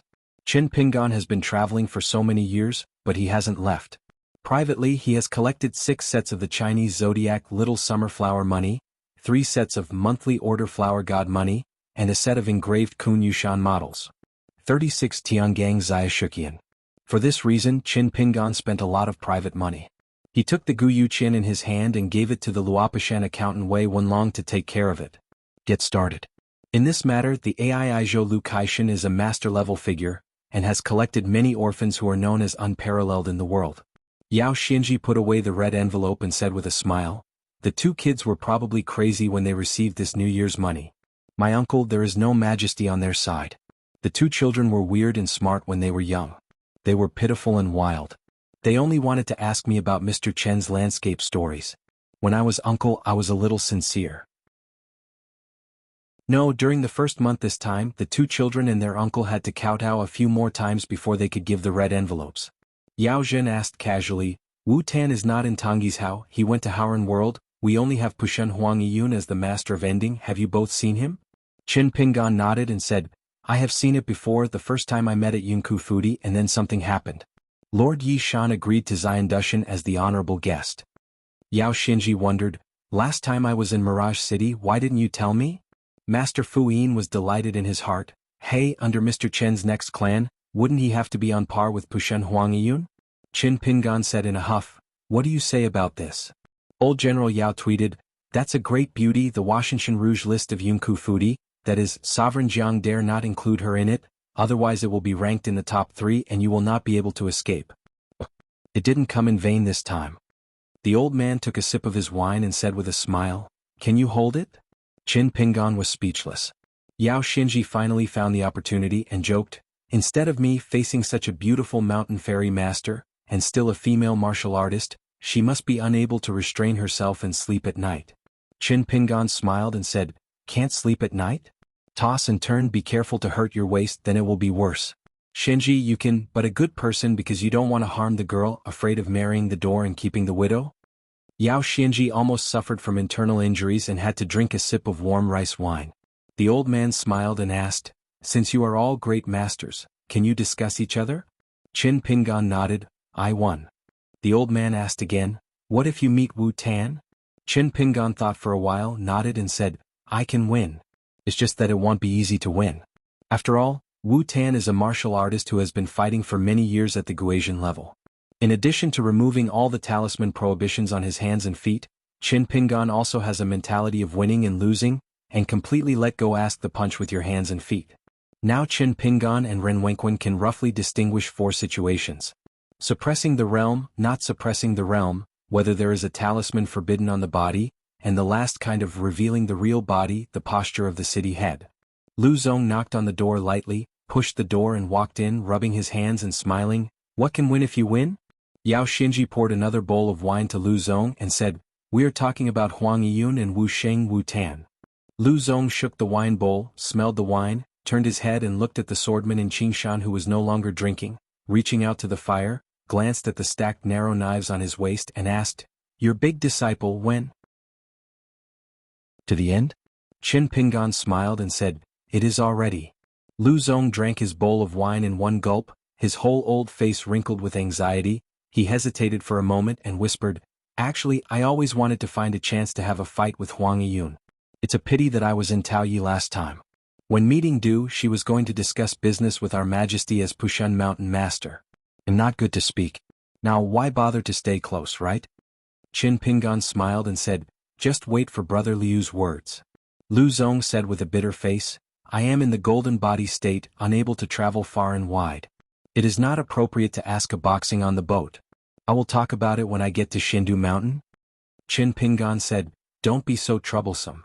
In an instant the world changed, only one brazier remained the same, and the 4 people still sat around the furnace, but other than that there was nothing left in the world. The 4 people and the brazier are all imaginary and too imaginary, as if they are hovering in an endless ancient mystery. Yao Xinji gently stomped his feet, ripples under his feet as if stepping on a calm lake. Qin Pingan stood up, moved horizontally, and stood in the void 100 feet away from the brazier.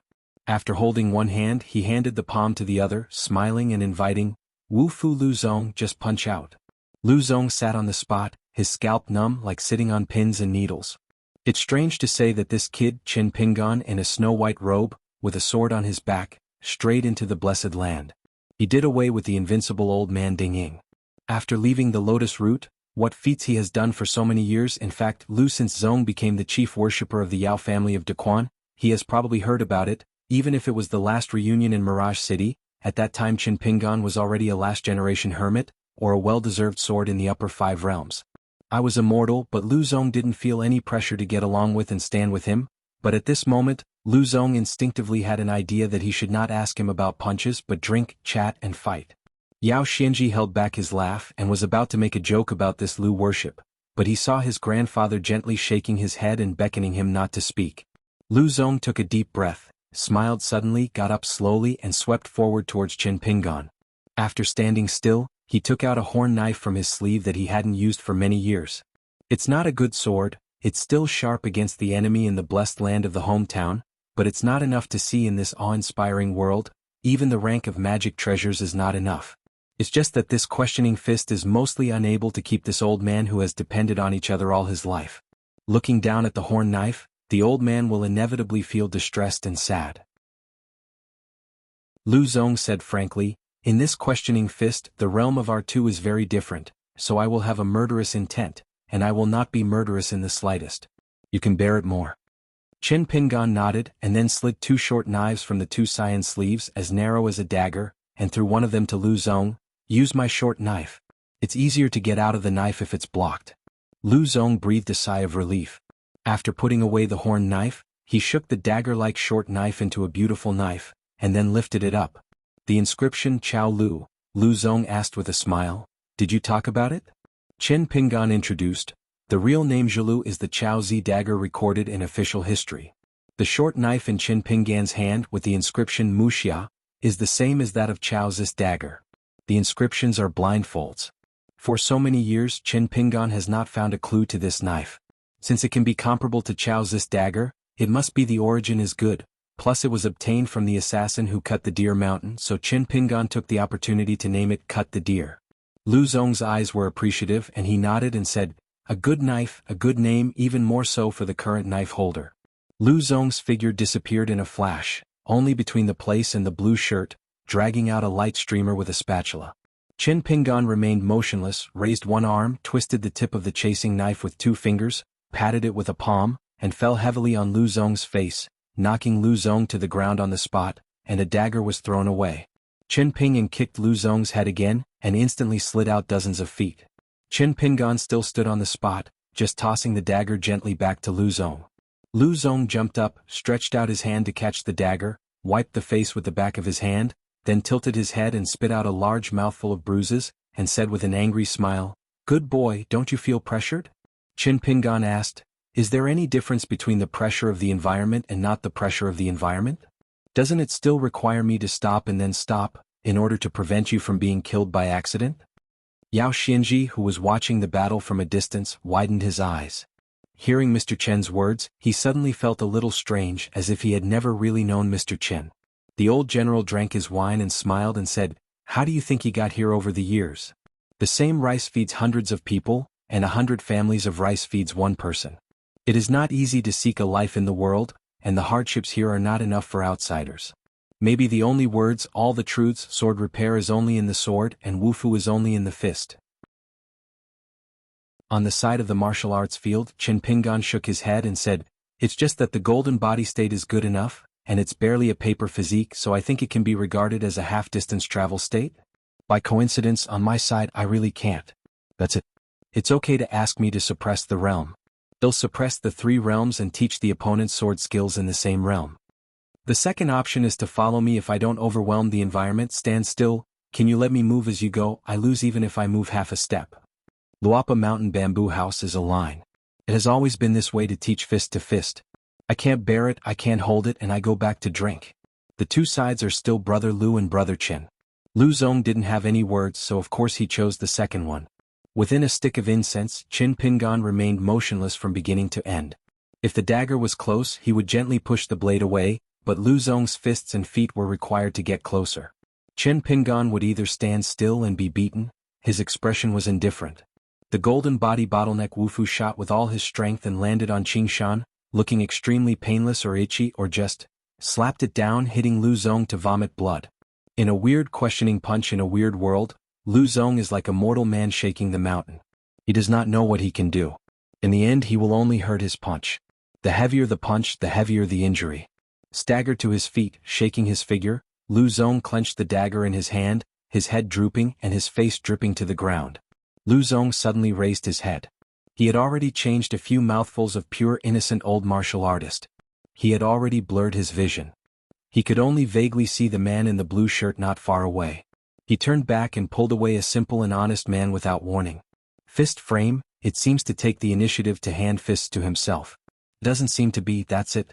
The other party is finally about to pass a fist. Only when he was able to stand up, Lu Zong had exhausted all of Lu Zong's strength. It was just such a simple action, but it was tantamount to a fight between Lu Zong and the masters of the same generation when he was at the peak of his spirit in his hometown. Fight for life. The old man's figure is floating around, only the arm holding the knife is still tight, closed his eyes, trying to force a breath of pure innocence. To no avail, can't be done, the world is full of fists. Let the old man, there is a sense of insignificance that day may fly, Sumeru mustard, how small I am. And I only felt that after the opponent handed this punch, he would definitely fall.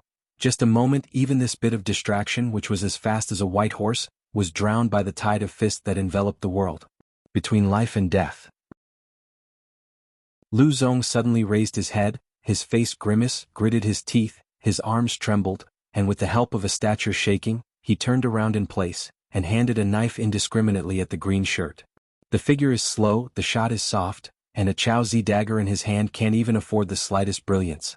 But for this knife, Lao Tzu is Lu Zong, who is the first person to use the sword technique of the lotus root, and must be handed out.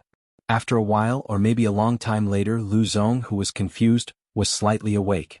The old man suddenly noticed that he had a hand on his shoulder, and he heard the man laugh softly, "Good punch."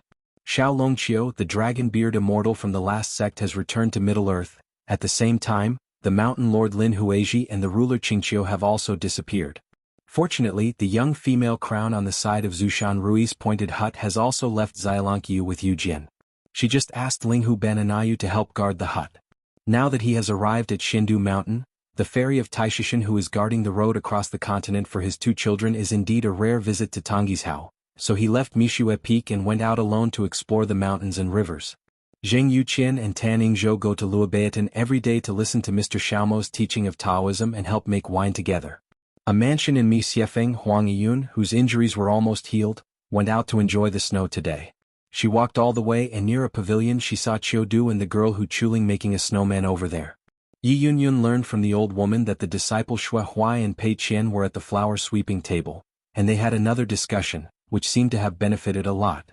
In Dali, capital city of Aquarius Island, a scholar took the book boy Chui Ci to visit the Temple of Fire, and found the Ant Feng under the flower shed. Ant Feng saw the Confucian scholar from the Lizhu cave and said with a smile, "Walking against the wind, Lingrenchen also." Li Shixing made a salute, and Ant Feng's figure instantly disappeared from the side of the flower shed and the stone, standing beside the stone table without the gift.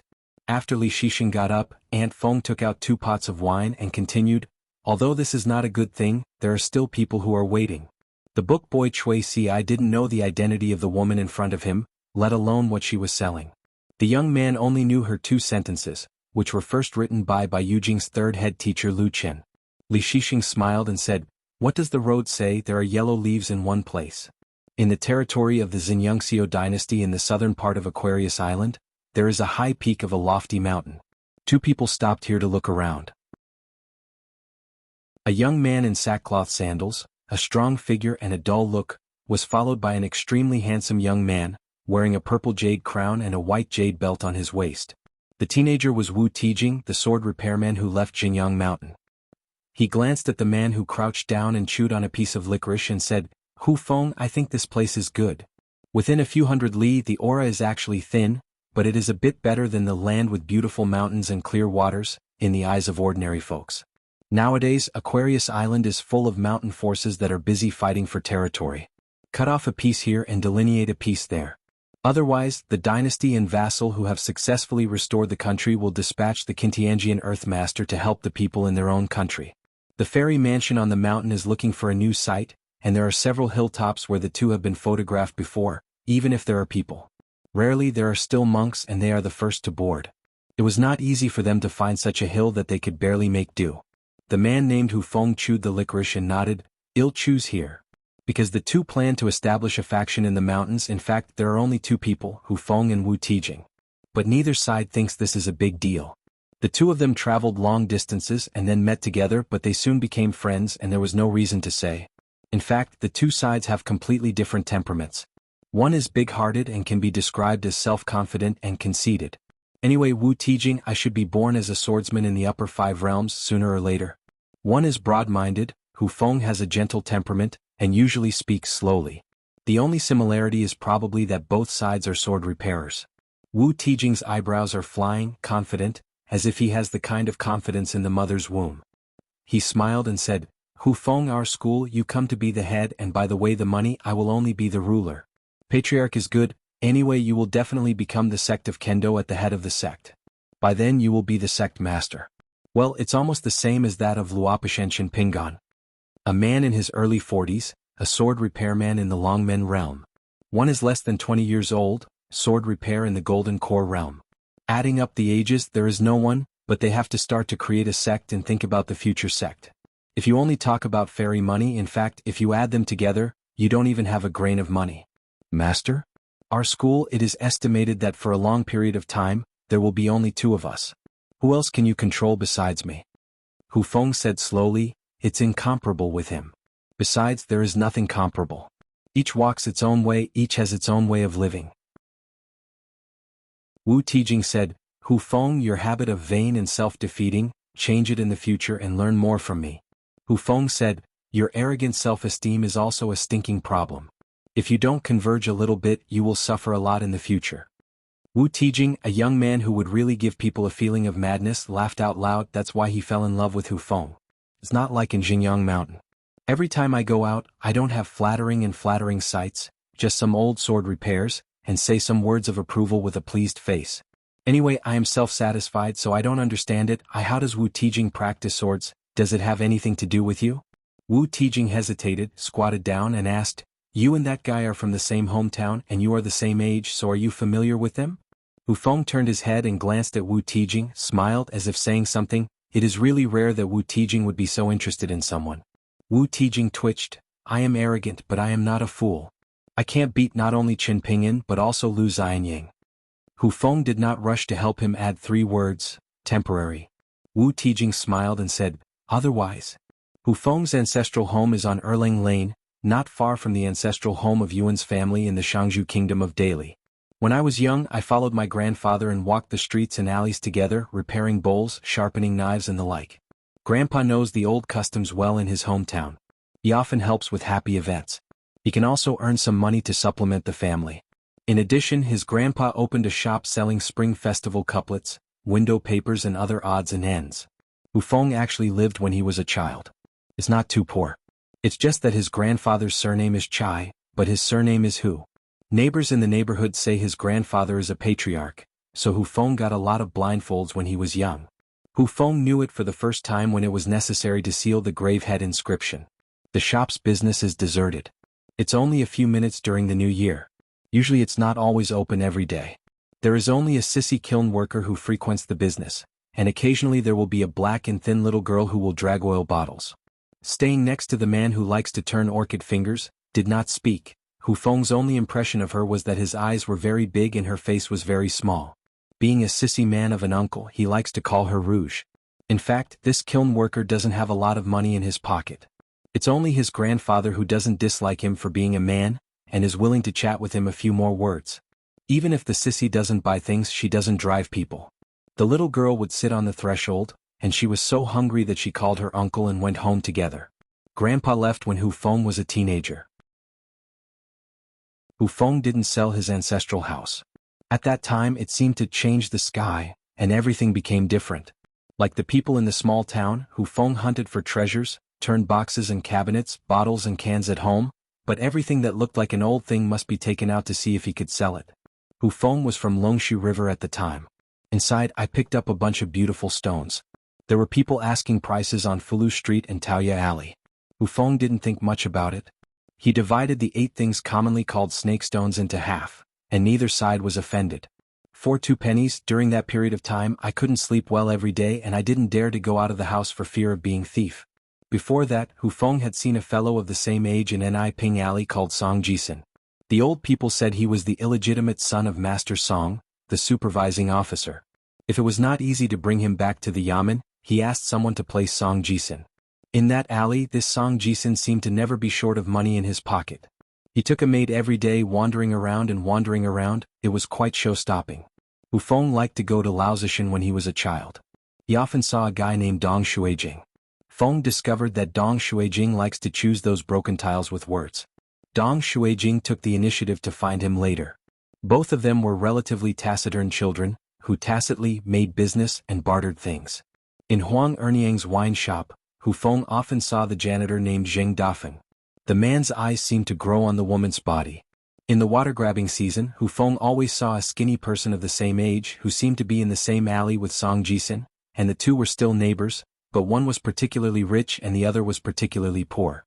Grandpa didn't allow him to approach the orphan surnamed Qin, but he was not like the old man near Xinghua Lane, who spoke so badly. What a sorrowful star, a scumbag. Grandpa just knows many ways. He just keeps him away from that person and never tells the reason. There was a time when Hu Feng was fishing alone on the Bluestone Cliff. It was pitted. It was passed on from the hometown. The local dialect was said to be the sun's nest. It was similar to the crab archway. I didn't know who said it first. Of it. Hu Feng saw with his own eyes that there was a child who hadn't learned to tease water, but he was playful. First he shoveled a dog in a shallow place in the Longshu River. Then somehow he almost drowned, but Hu Feng just lost it. Fishing rod. If you want to run to save people, there is that thin bamboo rod-like guy who saw it with sharp eyes, dashed all the way, jumped into the water, dragged the child to the shore. The child howled and cried far away. Hu Feng, I don't know what was said. Anyway, that guy finally stopped the child from crying, as if he even gave the child a straw grasshopper. When some older children nearby approached, the orphan surnamed Qin left. It turned out that after I heard that the elders of the family burned down their children's clothes that day, maybe it was unlucky. In the past, the old and young men and women near the Taijuojing all liked to enjoy the shade under the old locust tree. They were short in their heads and could not hide anything anyway. The old people tell stories, the women chew their tongues finely, the men watch the ladies, and the children play in groups around the old locust tree. Since there are wedding shops, of course there will be funeral shops. There are not many such shops in the town. There are only a few shops, but the business between the two is much worse. Hu Feng once asked his grandfather why. Grandpa said that the dead are the biggest ones. No matter how poor they are, they will tighten their belts and take out some money. Even if you borrow money from someone, you should try your best to do it well. But why don't you make any money for weddings? Grandpa didn't say why. Grandpa treats him very well. Almost give whatever you have at home, but there are also a few rules. Since Hu Feng remembers a little, Grandpa will ask him again, such as don't pick up the money on the road. When you encounter something, don't ask if you can. But if you have to ask for help, you must pay it back. No matter whether it is paying back the money or the favor, you can't owe it. If you can't learn the New Year's Eve, you can spare it, deliberately surplus to the coming year. But there is a kind of happy money. Hu Feng can ask for it and he must go. Just whose family gets married and the bride gets married, someone will block the way. Hu Feng will follow, receive a red envelope, and then in his heart silently said a few old sayings that Grandpa gave him.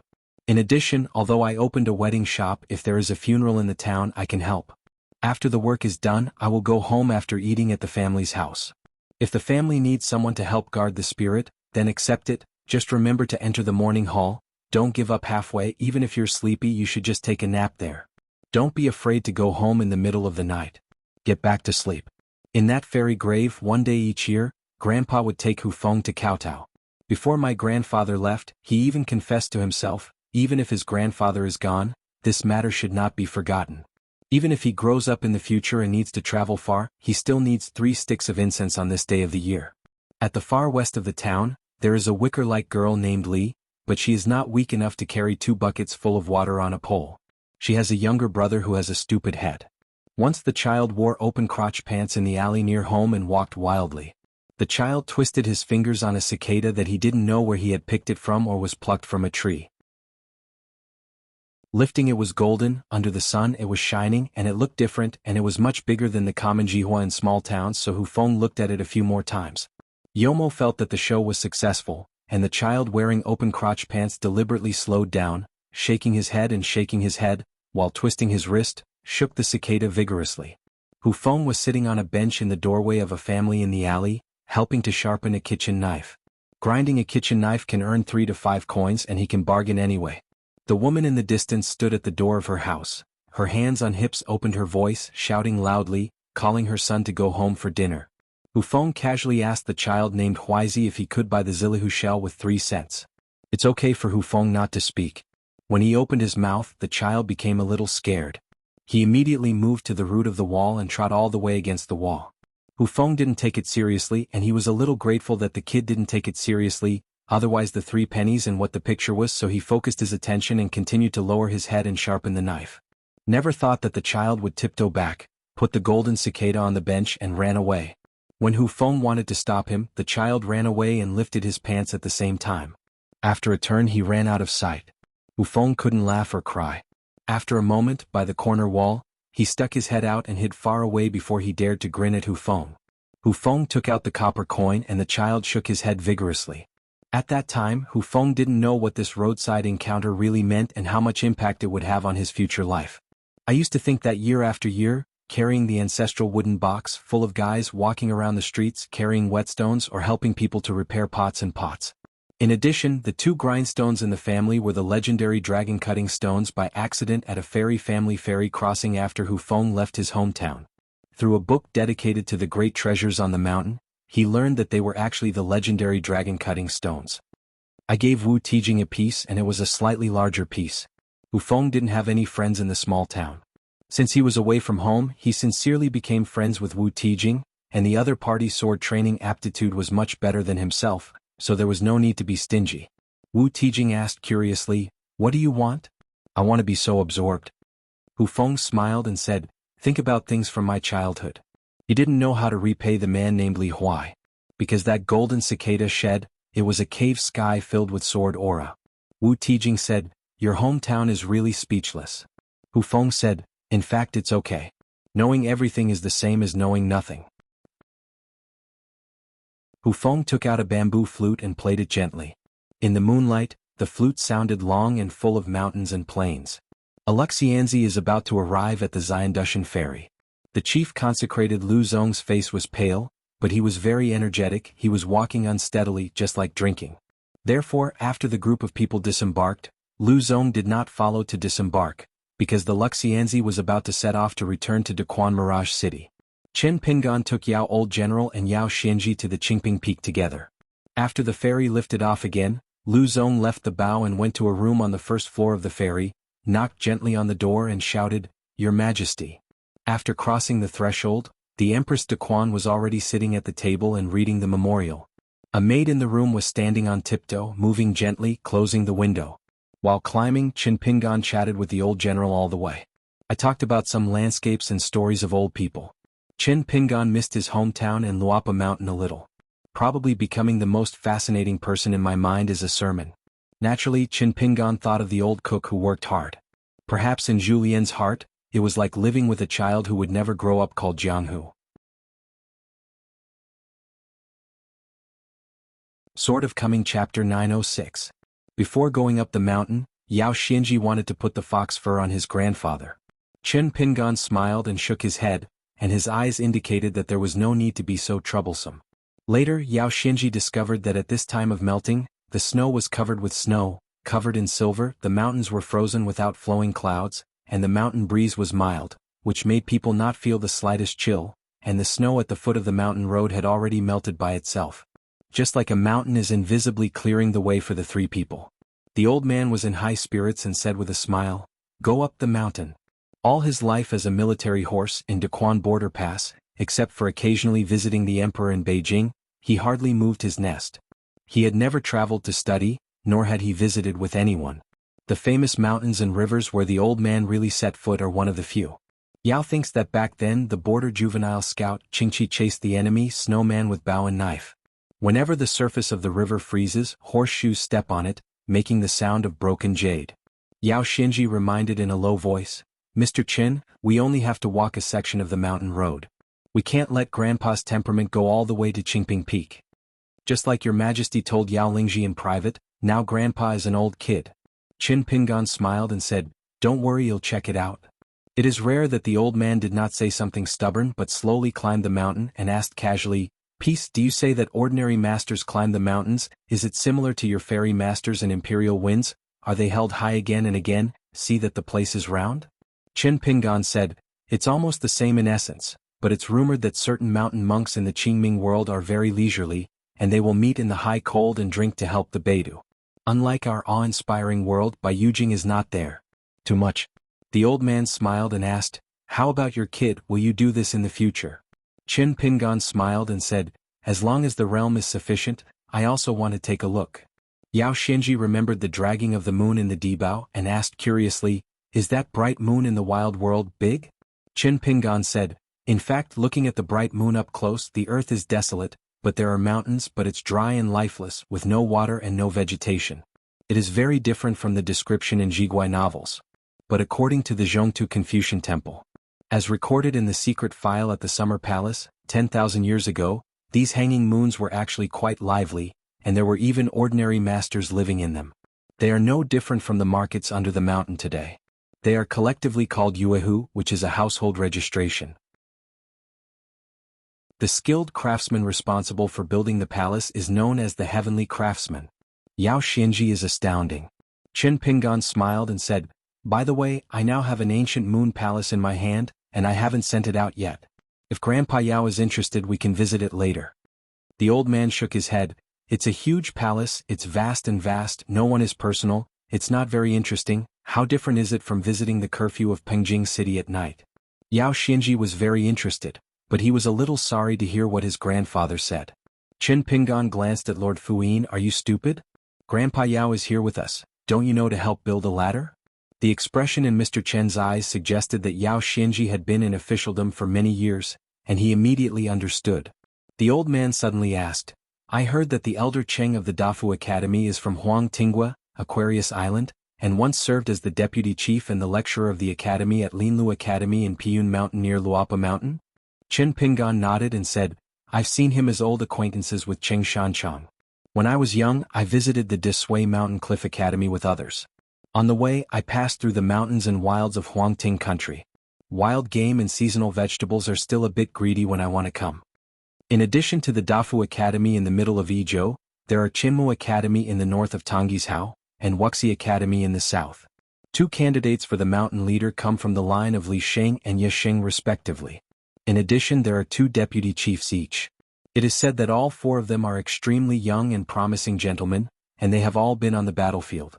Yao Jin seemed to say casually, "Although I don't know the rules of the mountain, there are some truths and they must be connected. For example, distant relatives are not as good as neighbors. If I remember correctly, the one closest to Shindu Mountain is the old Xuanhuan. The dynasty, the ruling and the opposition, can be described as the heroes of the whole country. When I came on the road, I was idle and idle." After listening to Yao Xinji talk a few words, this Dayuan dynasty is now divided into 3, and each is called the emperor. It is a mess. So that there are many ghost towns in the territory, and there is still no good result. Yao Xinji feels helpless. "Where is the thing?" I talked casually. "It is obvious that Grandpa, you took the initiative to ask for a lot of information around Shindu Mountain." Qin Pingan immediately understood and said, "Grandpa Yao, don't worry, we won't be blind to this. We Shindu Mountain will not turn a blind eye to this. After all, we are doing thousands of things and we are still a person, and the same is true for cultivation in the mountains. My student Chui Dongshan, who is also the first suzerain of the next sect, has secretly walked all the ghost towns and set up a formation to gather the clear air between the heavens and the earth, and help the ghosts in the major cities to maintain a little true spirit. Become a ghost, and only wait for the reunification of the old Dayuan dynasty and the new emperor's title to Wu Yingling. Those temporarily abandoned large and small city temples can immediately fill their vacancies. If not, how dare you invite Grandpa Yao to visit Shindu Mountain?" Yao Xinji leaned back and quietly extended his thumb to Mr. Qin. "This flattering skill, the ability to give top hats, is really good. If Mr. Qin is willing to go to the officialdom, would it be worth it? I traveled about 3 or 4 miles on the mountain road. There is a pavilion on the side of the road. The old general stopped here to look at the snowy scenery outside the mountain, clean and spotless." The old man felt it and couldn't help telling Qin Pingan some stories about the old man at the border. In fact, Yao Xinji had heard it countless times, but he just continued to listen without interrupting. As soon as the old man gets old, he will say something over and over again. Young people before the age of 30 are often bored by listening, and the phrase, "I have said," makes the old man fall silent. Just wait until the young people themselves become middle-aged, especially when they have wives and children. When facing their own old people's nagging, patience tends to become better and better. Wait until Grandpa stopped talking. Yao Xianzi's eyes hinted at Mr. Qin. Qin Pingan reached out and grabbed the arms of the old general and Yao Xinji jokingly, "Try the taste of imperial wind." In a flash, the three of them arrived at the top of Qingping Peak. Teacher-nephew Zheng Yugan, Taningzhou of Taishishan, is busy making snowmen over there. The little girl actually piled up a big snowman more than 10 feet high, a golden rooster standing alone holding a bamboo sword. Now Taningzhou is triumphant. As for the snowman that Zheng Yugan piled up, she is so chubby that she can't bear to look directly at it. Seeing the hidden officer who suddenly appeared on the top of the mountain, Taningzhou straightened his face immediately. Qin Pingan smiled and greeted the two of them, and introduced them to the old man and Yao Xinji. Zheng Yugan made a salute. "Little master. I have seen old General Yao and Lord Fuyin." Taningzhou just smiled shyly with the two strangers and gave a blessing to the hermit, but changed his name, Qin Shanzhu. "Very lady." Qin Pingan smiled and introduced to the old man. "Ingzhou is a high disciple of fairy monarch Longmen of Taishu Mountain in the Middle Earth, and he is also a direct disciple of my brother Junqian." Let the two juniors continue to make snowmen, and Qin Pingan took the old man and started walking around Qingping Peak. The old general bent over and grabbed a snowball and kept compacting it in his hands. He suddenly asked, "Xiandu Mountain will inevitably have to contact with the academy in the future. Are you familiar with Tianmu Academy and Wuxi Academy?" Qin Pingan said, "I'm very strange to the two mountain chiefs, but I've been in contact with one of the college's deputy mountain chiefs on the Jianghu Great Wall. He's a gentleman. When the celebration is over, I will take a trip to Wuxi Academy to visit each other." The so-called gentleman by Qin Pingan, of course, does not refer to the other side's title of gentleman, but refers to the other side's personality. Junzi Wangzai. Wangzai's Confucian culture and Taoism belong to the ritual hall of the Saint of Rituals, and the teacher is now the ritual hall of rituals. At the Great Wall of Jianghu, I was honest with Qin Pingan, saying that my husband and Mr. Mao are close friends. The two parties used to study together. Therefore, when the Wenxing line was almost cut off, I always hoped that Mao Xiaodong could switch to the Lixing line. Naturally, he is not digging a wall, but he hopes that Mao Xiaodong can find an opportunity to rejuvenate Wenxing's lineage. In addition, Wang Zai was actually born in the family of sages, the ancestor of the family, and the former Confucian sage of the Great Wall of Jianghu. Before leaving his post, this saint sage, privately, and the former hermit Xiao Deng, had a discussion on Taoism, and of course he lost. At that time, Confucian gentlemen and wise men like Wang Zai could not do much in the Great Wall of Sword Qi. One was to serve as a battlefield recorder, similar to a swordsman who supervised the army, and another was to participate in the spy affairs of the Summer Palace, but similar to the imperial saying of the world. The official has no real power. This is normal. At that time the hermit was Xiao Sun. At that time, the abbot of the Summer Palace was the female sword immortal Luoshan and Zhuan Jianxian. In the end they all followed Xiao Sun. Defection to the wild. At that time, Wang Zai spent 10 years at the Great Wall of Jianghu and had little reputation. The old general said, "Familiarity has advantages and familiarity also has difficulties. Generally speaking, dealing with scholars is very troublesome. Gentleman Confucianism, villain Confucianism, and pedantic Confucianism, each has its own temperament." Qin Pingan chuckled and laughed. "However, Wang Zai is a gentleman and he is not pedantic. He is extremely flexible in doing things and he is very knowledgeable in life." The old man smiled and said, "The evaluation is so high? No wonder you can serve as the deputy head of the college." Now Wang Zai happens to be the deputy head of Wuxi Academy. Originally, Wang Zai, a gentleman who had spent many years in the Great Wall of Jianghu and killed many monsters on the battlefield, came to Wuxi Academy in Tonggishao or Xuanhu Academy in Beipingzu according to the established agenda of the Confucian Temple. But in between, it all depends on Wang Zai's own opinions.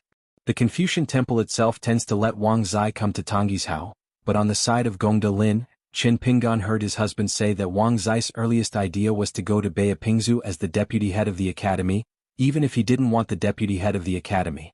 No problem with the title.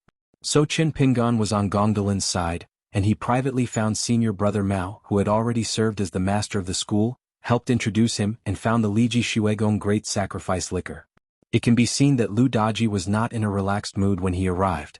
It is estimated that he was worried that Qin Pingan, the youngest hidden official in the history of the Great Wall of Jianghu, would open his mouth and make excessive demands.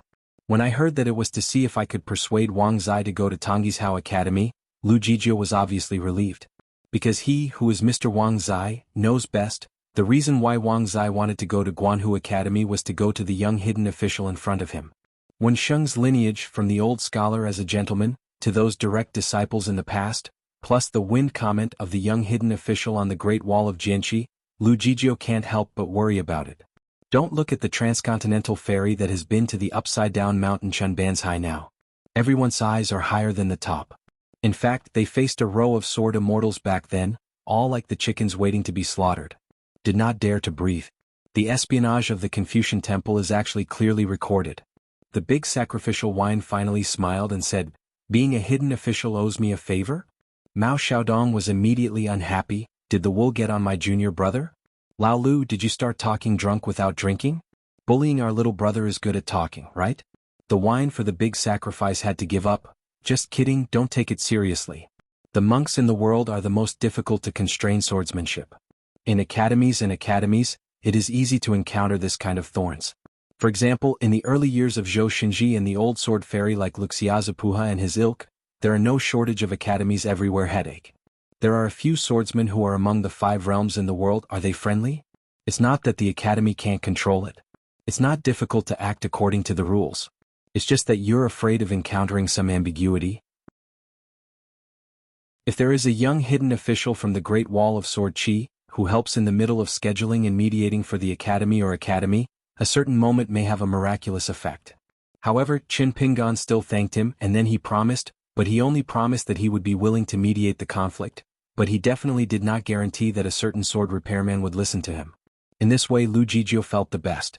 The old man patted King Shen's arm next to him and said softly, "Peace, don't know how to deal with the Dequan dynasty because of nostalgia in the future, but what to do?" Qin Pingan nodded and agreed, "Yes." In the twilight the sun sets. At the top of Qingping Peak, the future Qingping sword sect, the old general stood by the cliff and tapped the railing. Looking at the 2 younger generations around him, the old man was actually very satisfied. As if in a daze, he remembered the first time he saw the young man with a sword in white clothes. At that time Shinji was even a young man. Sima Road, a romantic young man. Where does the gray hair go? The setting sun, tens of thousands of peaks. Old Longzhou was officially renamed Chuzhou, Huaihuang County. Li Huai returned to his hometown, followed by an inseparable personal obedience, like an old man in yellow clothes. It is the Wild Peach Pavilion from Xuanhuan Dashan, and now it is the Heiranan Taoist who became famous in the first battle of Yuanyangzu. The Taoist Nen got off the ferry at Nujiadu and looked around. "My son, your hometown is really a treasured land of geomantic omen. As expected, it is a land of water and soil that nurtures a person, and my son is one of the leaders. Only Huaihuang County is a good name. Huai. When the flowers are yellow the world is busy." Is a bit interesting and chewy.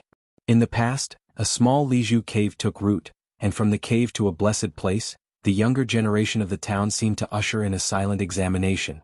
My parents and my sister-in-law returned to Luzhou and Beiju, but my mother still couldn't worry about the shop at the foot of Lion Peak. Accompanied his son to the small town, Taoist Nen glanced into the distance. "Hey!" Taoist Nen beckoned and shouted, "This. This little brother, come over and tell." Left guardian in Riding Dragon Alley, he hesitated, glanced up at Li Huai and then at the old man in yellow clothes. After weighing the pros and cons, he still trot with his tail between his tails. Taoist Nen bowed his head and asked in a friendly manner, "Since the little brother has already been successful in refining, why is he still so restricted?" The yellow dog pulled his head. "It's hard to say a word. Can't speak. What if the refining is successful?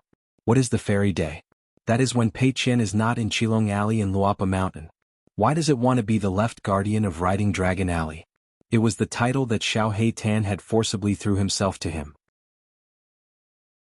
In the most bleak years, it was the days when Xiao Hei Tan went to the school to attend classes. Every time the school left school, passing by the latrine on the roadside, Xiao Hei Tan must have weird eyes and a playful smile, asking him if he is hungry.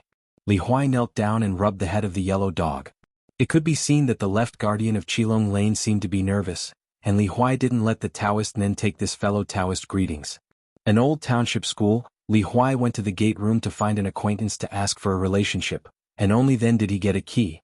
This school opened to young children in the past, nominally still belongs to Huaihuang County government. Last time at Yuanyangzu near the Zhongtu Confucian Temple, Li Huai discussed something with Chen Pingan. After learning that Chen Pingan did have the idea of being a teacher, but instead of being a teacher in his hometown, Li Huai asked why he didn't ask the Dali court for this place. It's not an overstatement. It's a big deal with Long Wei. The Shichen family opened their own schools. Chen Pinggan's answer made Li Huai a little sad.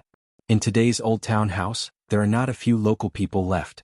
On the night of New Year's Eve, there are still a few families who will walk Kushito Dream Night Meal. It's not an exaggeration to say that the people in their hometown have been empty and moved to the state city almost a long time ago. After selling their ancestral homes at a high or even sky-high price, they all became rich people in the Longzhou administration. In the past, except for Fulu Street and Taoya Alley, except for those dragon kiln masters, it was difficult for ordinary people to see a few pieces of silver. In those years of prosperity that they dared not dream of, it was difficult for every household to see a copper coin. Who is still holding copper coins in his pocket, the price drops more. It's just that nearly 30 years have passed. There are not many who really guard the family business. Money comes and goes like flowing water, half of which is returned to the gaming tables, brothels and wine bureaus. They quickly ruined the family property. No, the young people couldn't even defend the new house on the other side of Zhoucheng. Otherwise, my heart is higher than the sky. I drank a few taels of wine, met some so-called big family members and the children of officials, and started business with people indiscriminately. I had to make all kinds of money. I felt that everything was a way of making money, and I would dare to make money from any side. But I was born in a small town and I was wiser than those people. Once I came and went, I listened to a few noises and was stunned. The sun at the end of winter basking on the body makes people feel warm. There is an old saying in the small town. If it is converted to Dali Mandarin, it means that it is in the Sunhead Cave or Sunhead Nest. Li Huai walked past Crab Square in Taijuojing and stopped. There used to be a fortune-telling booth. When I was a child, I went to the street with my sister Li Lu to buy things. When Li Lu was bargaining in the shop, Li Huai was impatient, so he ran out of the shop by himself and asked for a visa here, mainly to ask for schoolwork for next year. Keep it simple. Don't remember the endorsement. It's okay to be on the board. It's just that the croissant braid in Kalongxiang is often jokes and it is uncomfortable. Who is not a big man who wants to face each other? Anyway, Li Huai was shaking all the time and as a result, a bamboo stick was thrown out of the lottery. The young Taoist priest was shocked, saying that one was signed. Li Huai was young at the time and could not understand or remember the contents of the signature. Li Huai only listened to the young Taoist priest and vowed to say that this was one of the best 3 good signatures, and he did not need to charge any money. Because I was worried that the Taoist priest would go back and want to ask for copper money, Li Huai ran away when he got a bargain and went to her sister. He really wanted money, but my sister asked for it. The money is not enough. Is it possible to recognize the brother-in-law assemblage? Fortunately, the young Taoist priest was just holding sleeves with both hands, sitting at the back of the stall, smiling like a cheap brother-in-law who hadn't gotten through the door. When I went home, I said that my mother was so happy. A dinner, big fish and meat is almost like the new year. Is really a good sign. After a few days, because he wanted to eat chicken legs again, Li Huai went to the fortune-telling booth again, pretending that he was the first time, and it turned out to be another good sign. The young Taoist said it was the 3 good signs again. 1. Li Huai went home again and said to his mother that the oil and water were slightly less than last time. On the way home, there was a little sparrow scurrying around Li Huai, who was almost caught in the hands of the child and brought home with him. The woman asked at the dinner table, "Does fortune-telling cost money?" Li Huai shook his head. "All my pocket money was saved. If Li Lu can't get married in the future, he probably has to rely on the piggy bank he picked up from Laozishan. It's just that there's no need to say that. Li Lu cannot marry again. He is always his own sister, and the mother is indeed too partial to herself. Even at a young age, Li Huai feels that this is not good." The woman was a little skeptical and she turned to talk to her man. "Isn't the young Taoist chief surnamed Lu a liar?" Li Er grinned. "He couldn't cheat the money anyway, it doesn't matter whether he cheated or not." The woman rubbed the corners of her eyes and realized that the young Taoist, who heard that she likes to talk and touch her daughter-in-law's hands, guessed that she was attracted by her own beauty, and planned to make a long line to catch a big fish. The woman is proud and she is not forgiving. She is really an unlearned toy. Since she knows some characters, she never goes to Fulu Street to be the accountant of the rich. Li Er just immersed his head in eating, not talking, and still has the virtue of not being able to fart with a few sticks. The woman doesn't have any crooked minds. Her own man will be squandered and marry a chicken with a chicken, a dog with a dog. This is the truth. If you can't keep it up, you will be smashed by the neighbors and aunts in the neighborhood. I wonder if I can be a matchmaker for a girl from my mother's family. Furthermore, Li Er just dislikes that others can't make money, she doesn't dislike it. The woman ran to the fortune-telling booth to take a look, and she looked at the young, fine-skinned, tender meat. Okay, she didn't have trouble at the first glance, she didn't have any tendon on her body, so she could really go to the field for farm work? The key is still poor. I heard that at the end of the year, I can only borrow to live next to a wedding shop in Piandon Alley. It seems that Aunt Mao's bun shop is next door. Otherwise, there will be no way to set up a long-legged stall to discuss life. Whose woman will marry him and the life will last long, so it will be good. Forget it, let's not harm the girl in her natal family. Li Huai took the nun Taoist and went to the east of the town again. There was a yellow mud house alone. This was Jing Dafeng's residence. In fact, Li Huai has been very close to Zheng Dafeng since he was a child. Zheng Dafeng often wandered around with children wearing open-crotched pants. At that time, Li Huai did not urinate. When Zheng Dafeng was in his hometown, he had a good time and had a good time. Anyway, he had to sew and repair for another year. He had money to buy wine, but he didn't have money to use it. Fortunately, gambling was good and his gambling skills were poor. How could there be a serious girl? Idle swingers. Now Uncle Zheng is no longer at home. Instead, there is no shortage of spring festival couplets, and they are also cleaned as unlike places where they have been unoccupied for many years. Li Huai knew the reason. Uncle Zheng must have left the key to the warm tree in Luapa Mountain. Thinking of the girl in the pink skirt, Li Huai laughed, hugged the back of his head with both hands and shook his head.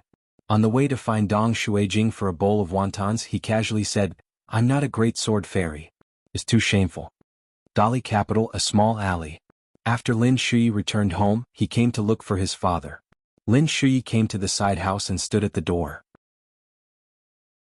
My father sat cross-legged on the kong, and there was a pot of wine, a wine bowl, and a few dishes with wine on the table without chopsticks, and he could drink by himself. The man with Weiswang on both temples, squinting at the door, holding a wine bowl in one hand, with an indifferent expression. "What's the matter?" Lin Shou nodded and said, "Something is going on." Looking at the man's posture, if this son is okay, he should not enter the house at all, and if there is nothing serious, he can stand at the door and leave. If there are outsiders present and seeing this scene, it is estimated that a pair of eyeballs can be stunned in the wine bowl. Lin Shui gave birth to such a kiriner. If you are a master of the Xianghu country surname, don't you have to enshrine it?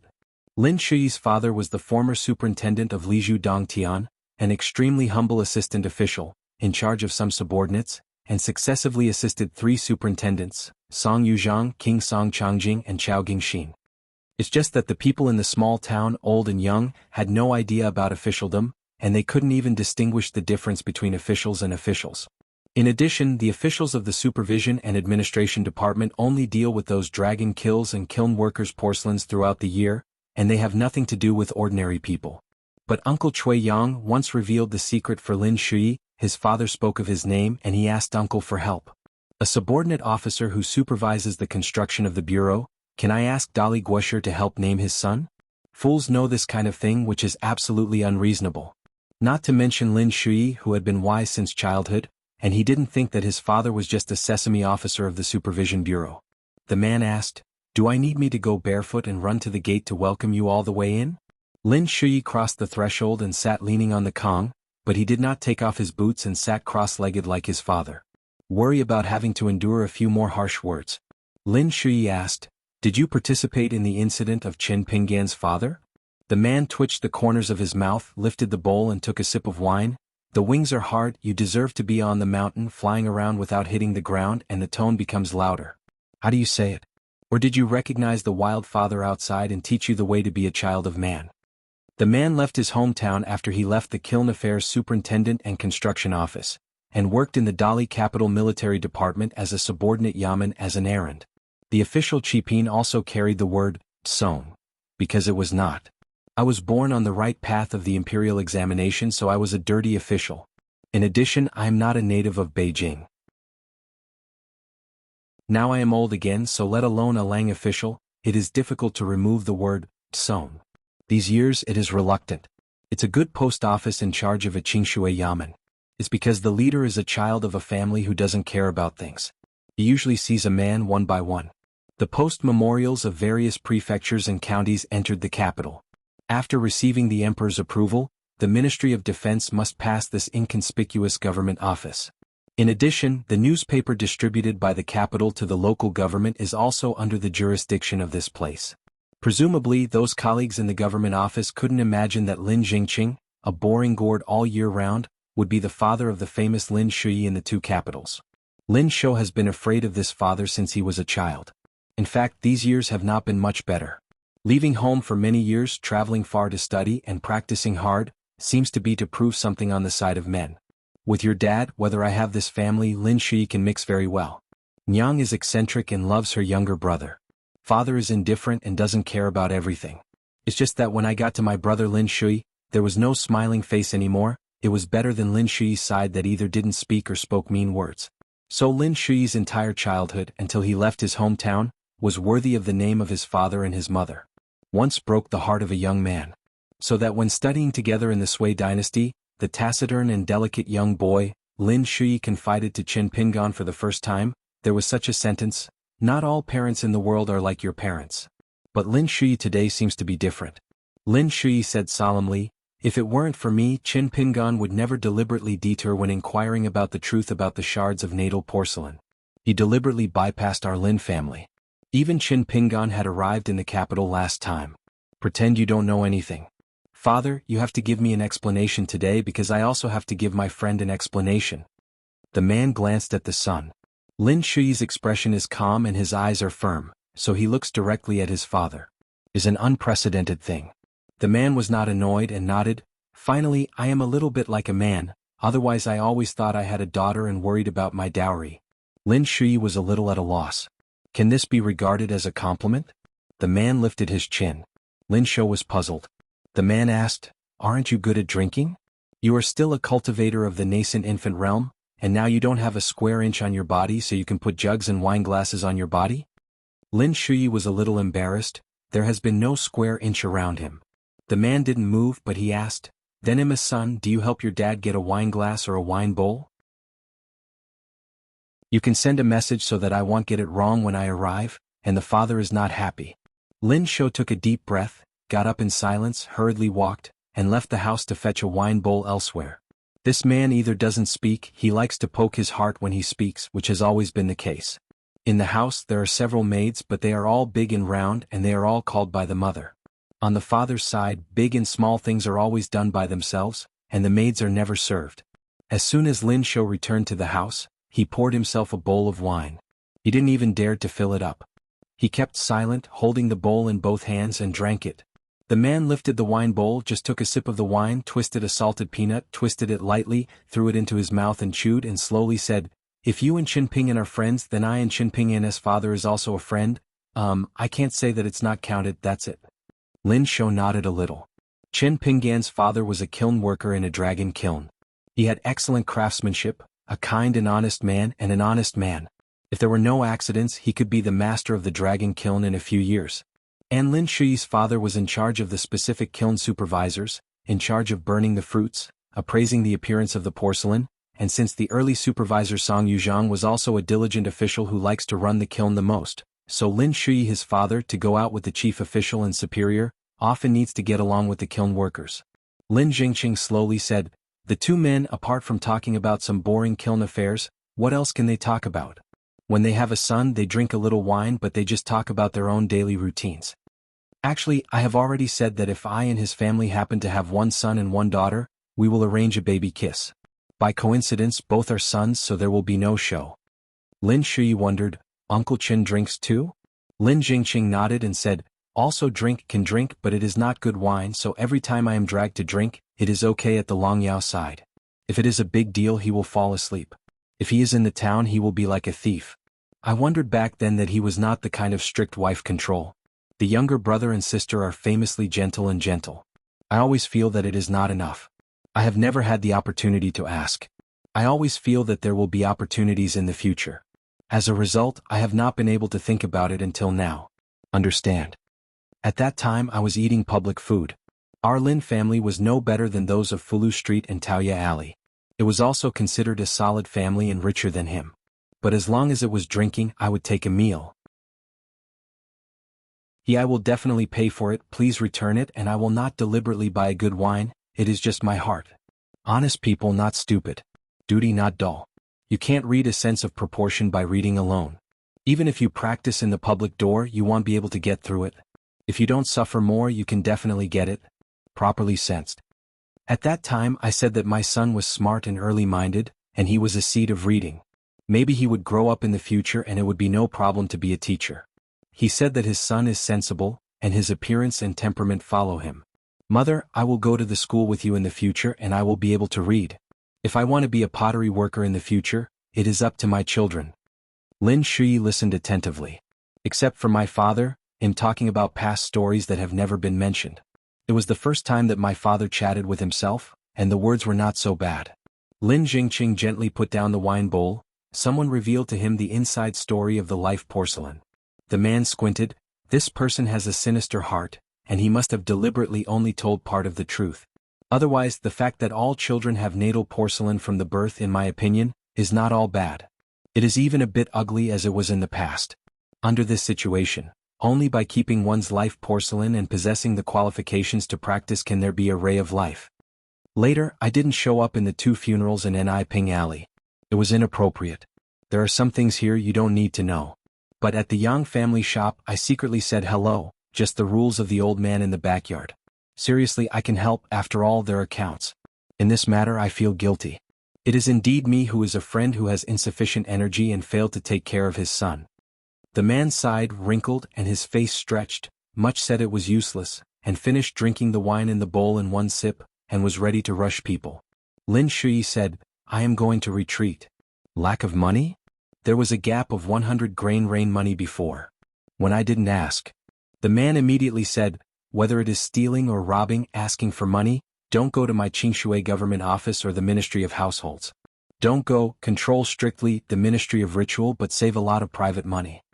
The man is not embarrassed at all. Lin Shui was stunned. Lin Jingqing glanced at his son. He thought he was a cultivator in the nascent soul realm who would consume heaven and earth treasures and retreat, which was converted into immortal money, which was at most 40 or 50 grain rain money. I never wanted to stand on such a prodigal son who spends money in a muffled voice. Look at Qin Pingan and then look at Dong Shuijing, which is not the swallows who hold the mud. Every year, he adds to his own possessions to consolidate the wealth of his family. Only oneself gave birth to a good son. Lin Shui whispered, if that's the case, why didn't you say it earlier? It made him worry for so many years in vain. Presumably Qin Pingan thought that these years will not be good. The man twitched the corner of his mouth and said, how come I am regarded as half of Qin Pingan's elders? If he doesn't come to me, should I take the initiative to find him? This kid doesn't understand etiquette. Is it because I am an elder and shameless? According to the custom of the small town, when relatives go to each other during the first month, whoever is higher in generation, or who is bigger in the same generation who pays New Year greetings, the order should not be chaotic, otherwise people will be jokes, a basket of gossip. The key is it can be mentioned every year. This kind of seemingly minor ceremonial etiquette matter is often more talked about than who has climbed the widow's wall or who stole the man in his hometown. Not to mention this kind of thing, is it a good thing to say it earlier? Lin Shui knew that it was time for him to leave. After holding back for a long time, he just shouted, Father. The man habitually twitched the corners of his mouth. He didn't laugh, he chuckled and then said, Imma father, I thought I had an ancestor. Lin Shui didn't hear it. He said goodbye to his father and left under the Kong. When he walked to the door, the man suddenly said, since it's been said today when you leave the customs, he'll go to Qin Pingan to explain clearly. Lin Shui nodded a little. The man glanced at Lin Shui, who was just an unconscious elm bump. Seeing that his son hadn't understood what he meant, he had to sternly said, you must remember to let him come here to pay a New Year greeting. Lin Shui held back a smile and immediately agreed. Today he had a heart-to-heart talk with his father, which made Lin Shui feel relieved, only feeling relaxed. The man finally said, since you are both friends, you are celebrating the holidays, don't talk about gifts or gifts. They are almost the same as the hometown. If you don't owe courtesy, the meaning will be the same. Besides, loan money to friends, it's best to treat it as splashed water and don't think about the other party paying it back. Lin Shui was speechless. Did you let yourself tell Qin Pingan this truth? Older gingers are more spicy. The man asked, which is the door, Chu Nair, or want me to send you out, or do you want me to borrow a sedan chair? After Lin Shui left, there was an empty bowl on the table and the man filled it with drinks and said to himself, my son is not bad. One old and two young people handed in the customs and entered the capital of the Yu dynasty smoothly. After passing the city cave, the vision suddenly opened up, and after a prosperous journey through the capital, the boy, the old Taoist priest and the young female crown, smiled and left, and the two sides parted ways. The former city gate lieutenant who was in charge of the access control of the capital couldn't help but look back at the white-clothed boy who was fading away. He was surprised that he was fortunate enough to encounter a fairy master from the old dragon city of Aquarius, to be precise. Come, you should be respected as a guru. As for how the term guru came to pass between the ruling and the opposition, there is no evidence to find out, and it is extremely knowledgeable. It is not only the abbreviation of the fairy master on the mountain, but also reveals a natural respect. The school lieutenant in armor and saber, I don't know what the situation of the other dynasty of Tonghishao is. Anyway, on the side of Luojing, the monks of Aquarius, especially the monks from the old dragon city, are sure and superior. As for the other two Taoist priests, they are not worth mentioning.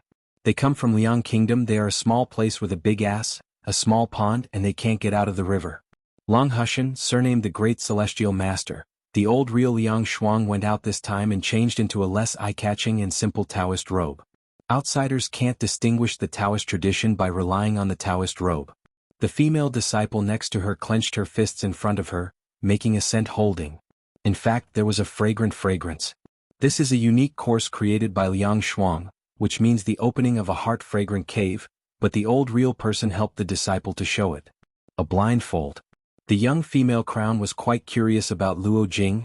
Looking around, she was so distracted, but she would not delay her practice. Lao Jinren did not deliberately constrain his disciple's temperament. Master went out for a wandering trip this time. It is said that he was going to meet an old friend's direct disciple from Padi Peak in Luzhou, Beiju.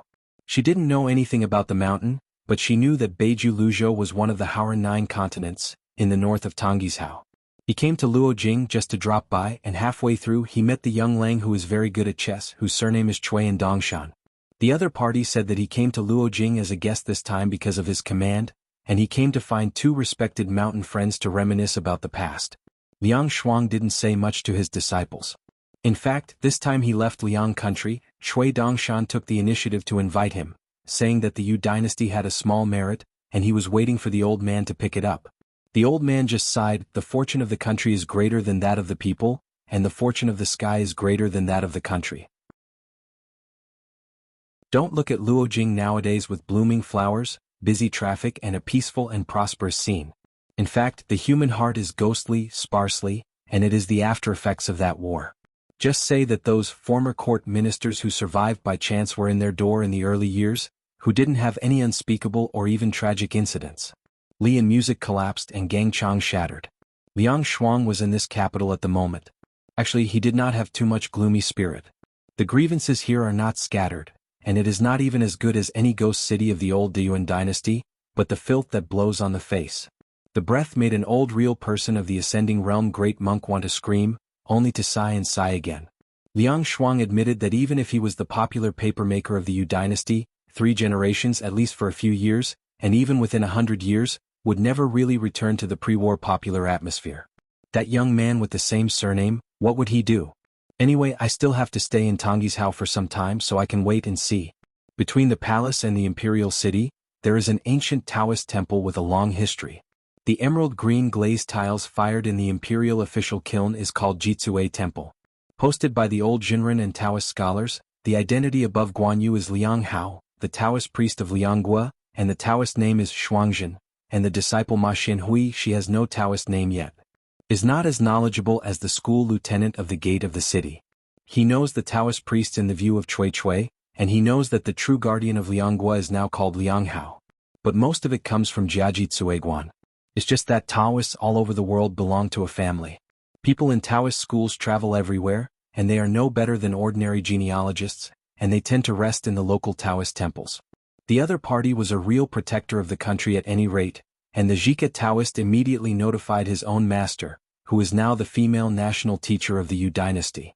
A beautiful woman who is about 30 years old is wearing a crown that is too real, stepping on a pair of green lotus and white lotus shoes, holding a whisk in his hand. The fragrant wind gusts when you walk, and there is the air of Langue around you, fragrant, refreshing. is the master of Jiquiguan, and now the national teacher of the Yu dynasty, LV Bilong, has the name Full Moon. This woman who is the master of the dynasty is a master, with a graceful demeanor. At first glance, if she is not in a Taoist robe to indicate her identity, she is more like a mother of the world. She smiled and asked, "I don't know that Xuanhuan Taoist is here. Any enlightenment?" The old man raised his foot and laughed.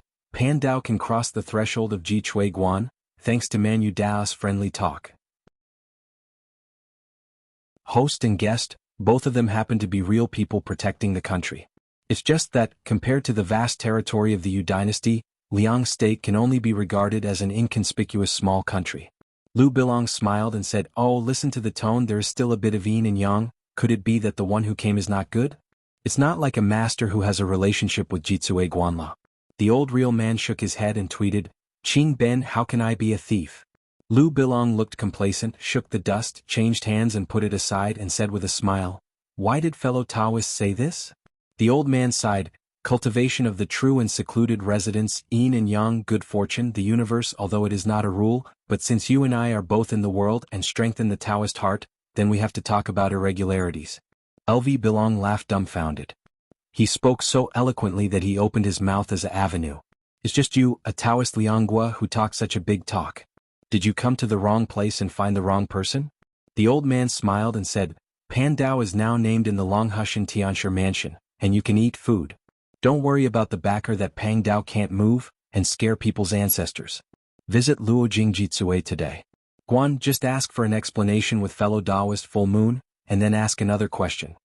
LV Bilong couldn't laugh or cry, pretend to be a ghost, and didn't find a good reason. He was a little impatient, and he was ready to see off the guests as soon as he fell the dust. If you come to Jiquiguan to ask for some fairy money, or ask yourself to help find some big pilgrims in Luojing, you will just send it away.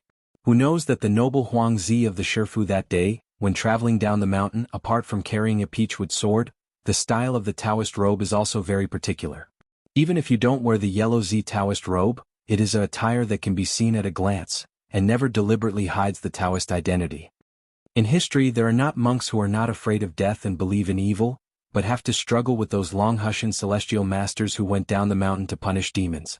There are even many Longhushan celestial masters who went to die here, but without exception, soon there will be a new celestial master in the celestial master's house to investigate to the end, regardless of the cost. So later on, whether it was all kinds of monsters and ghosts or wild cultivators on all continents, whoever encountered the Taoist priests who had gone down the mountain to practice, they could hide and run away. Liang Shuang let go of some restrictions a little. Dao Qi is luxuriant, immortal Qi is ethereal. In an instant, a Beijing dragon gas is instantly suppressed like a little soil snake squatting on the ground tremblingly. The old real man laughed at himself. Both are dragons and tigers. Shamwei's surname is Tianshi. It seems that the poor Dao is not as famous as the fire dragon Daoist friends. Lu Bilong was like a thunderbolt from a clear sky. His face was pale and he trembled. Tianshi Liang Bilong was just taking the Yu family to avoid disasters, and the crime is not dying. The old man smiled playfully. "Oh? You have the final say. The poor Dao talks about thunder and shoots it to death. Why doesn't Zhomi die?" LV Bilong made a ruthless heart. Since a great celestial master from Longhushan came to Jitsue Temple, there is absolutely no way to be good. He tried his best to stabilize the Taoist heart and his eyes became firm. "Besides, even if I am at fault, there is no turn for a Taoist priest from the Tianshifu to say three things. How to deal with it in the end is a matter of the Confucian Academy, and it needs to be decided by the Confucian Temple." Liang Shuang restrained his Dao Qi, chuckled as if he recognized this statement, and changed the subject to ask, "How did their emperor who was willing to recognize his ancestor with the wild beasts to die in the palace back then?" Lu Bilong was silent for a moment and said, "It seems that a female assassin sneaked into the house, cut off her head, and then threw it on the dragon chair.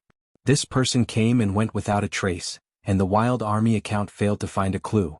Can only strengthen guard." Liang Shuang stroked his beard and smiled. "It's a familiar style of doing things. This kind of assassin who is not well known is only on the mountain, and is known as the cleanser. Can be roughly divided into two veins. According to the day and night they act, a kind of assassin likes to kill people in broad daylight and in the city. For example, the woman who you buy is half a native of her hometown, can be regarded as a very outstanding existence in this vein. The other kind come out at night, like to use assassinations, daggers, soft swords and sleeve arrows, etc., can be used to be superb. Of course they are all crafted tools on the mountain. Lu Taoji. In addition, there are still unnamed Cherry Tsing Yi, Shishan Jianin and other land-based sword immortals, all of which are in this list. Most of the two parties were young, and they were brought into the mountains to practice in the mountains when they were highly qualified. He likes to make paper cuts as talisman, horses and donkeys, acting in a very decisive style. Most of them are advocating for the people and supporting the weak, such as the unworthy emperors and generals, the corrupt officials of the common people, and the tyrannical but uncertain Xianxia Yeshio. The genealogical monks with vicious thoughts but concealed methods are among those killed. Just because of this kind of assassination, it is easy to be regarded as some kind of private vengeance in the Howran world, so it has not been paid attention to by the mountain monks. Liang Shuang, because of an accident, saw two thin figures in a wilderness with thin spirits, with a dagger in their mouths, climbing on the cliff. Their statures are as strong as apes, and they seem to need to stop each other. Ascending, one of the little girls was torn off a dead branch by a fellow climber, throwing like a flying sword, unable to avoid, was hit in the head. If it weren't for grabbing a vine during the fall, she would fall off the cliff and die, holding it in her hand. The vines were still surrounded by danger, drifting with the wind, and the girl who was with her climbed up without a hassle, took out stones from the cloth bag around her waist and threw them out. They are both 11 or 12 years old. It is not worth mentioning that the two little girls are in the monk realm. They are the four-realm monks, not yet in the cave mansion realm, but their eyes, and the kind of tolerance that completely ignores life and death, so that the old Jinren remembers deeply. Liang Shuang began to wonder about the teachings of the two children. Anyway, where the practice is not the practice, the old true person hides his figure. After waiting for a few days on the neighboring mountain, he finally saw a female monk who was skilled in beauty, the nascent soul realm. At that time she was walking into the mountain with a girl about 10 years old by her side. The newly acquired disciple seemed to be abducted from the house of a big family. After that, Xuanhuan took the girl who had reached the top and walked to the city thousands of miles away. In the end, the girl held the headed bun and gently lifted it to look at him. At that time the girl had cold eyes, a heart of Taoism, and Gu Jing did not wave. In that scene the old man was in a complicated mood. After leaving quietly, Liang Shuang returned to his dojo.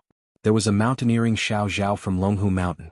The old man remembered the encounter and asked about it. As a result, Xiao Zhao also asked 3 questions. Zhao Tianlai just left the predecessor.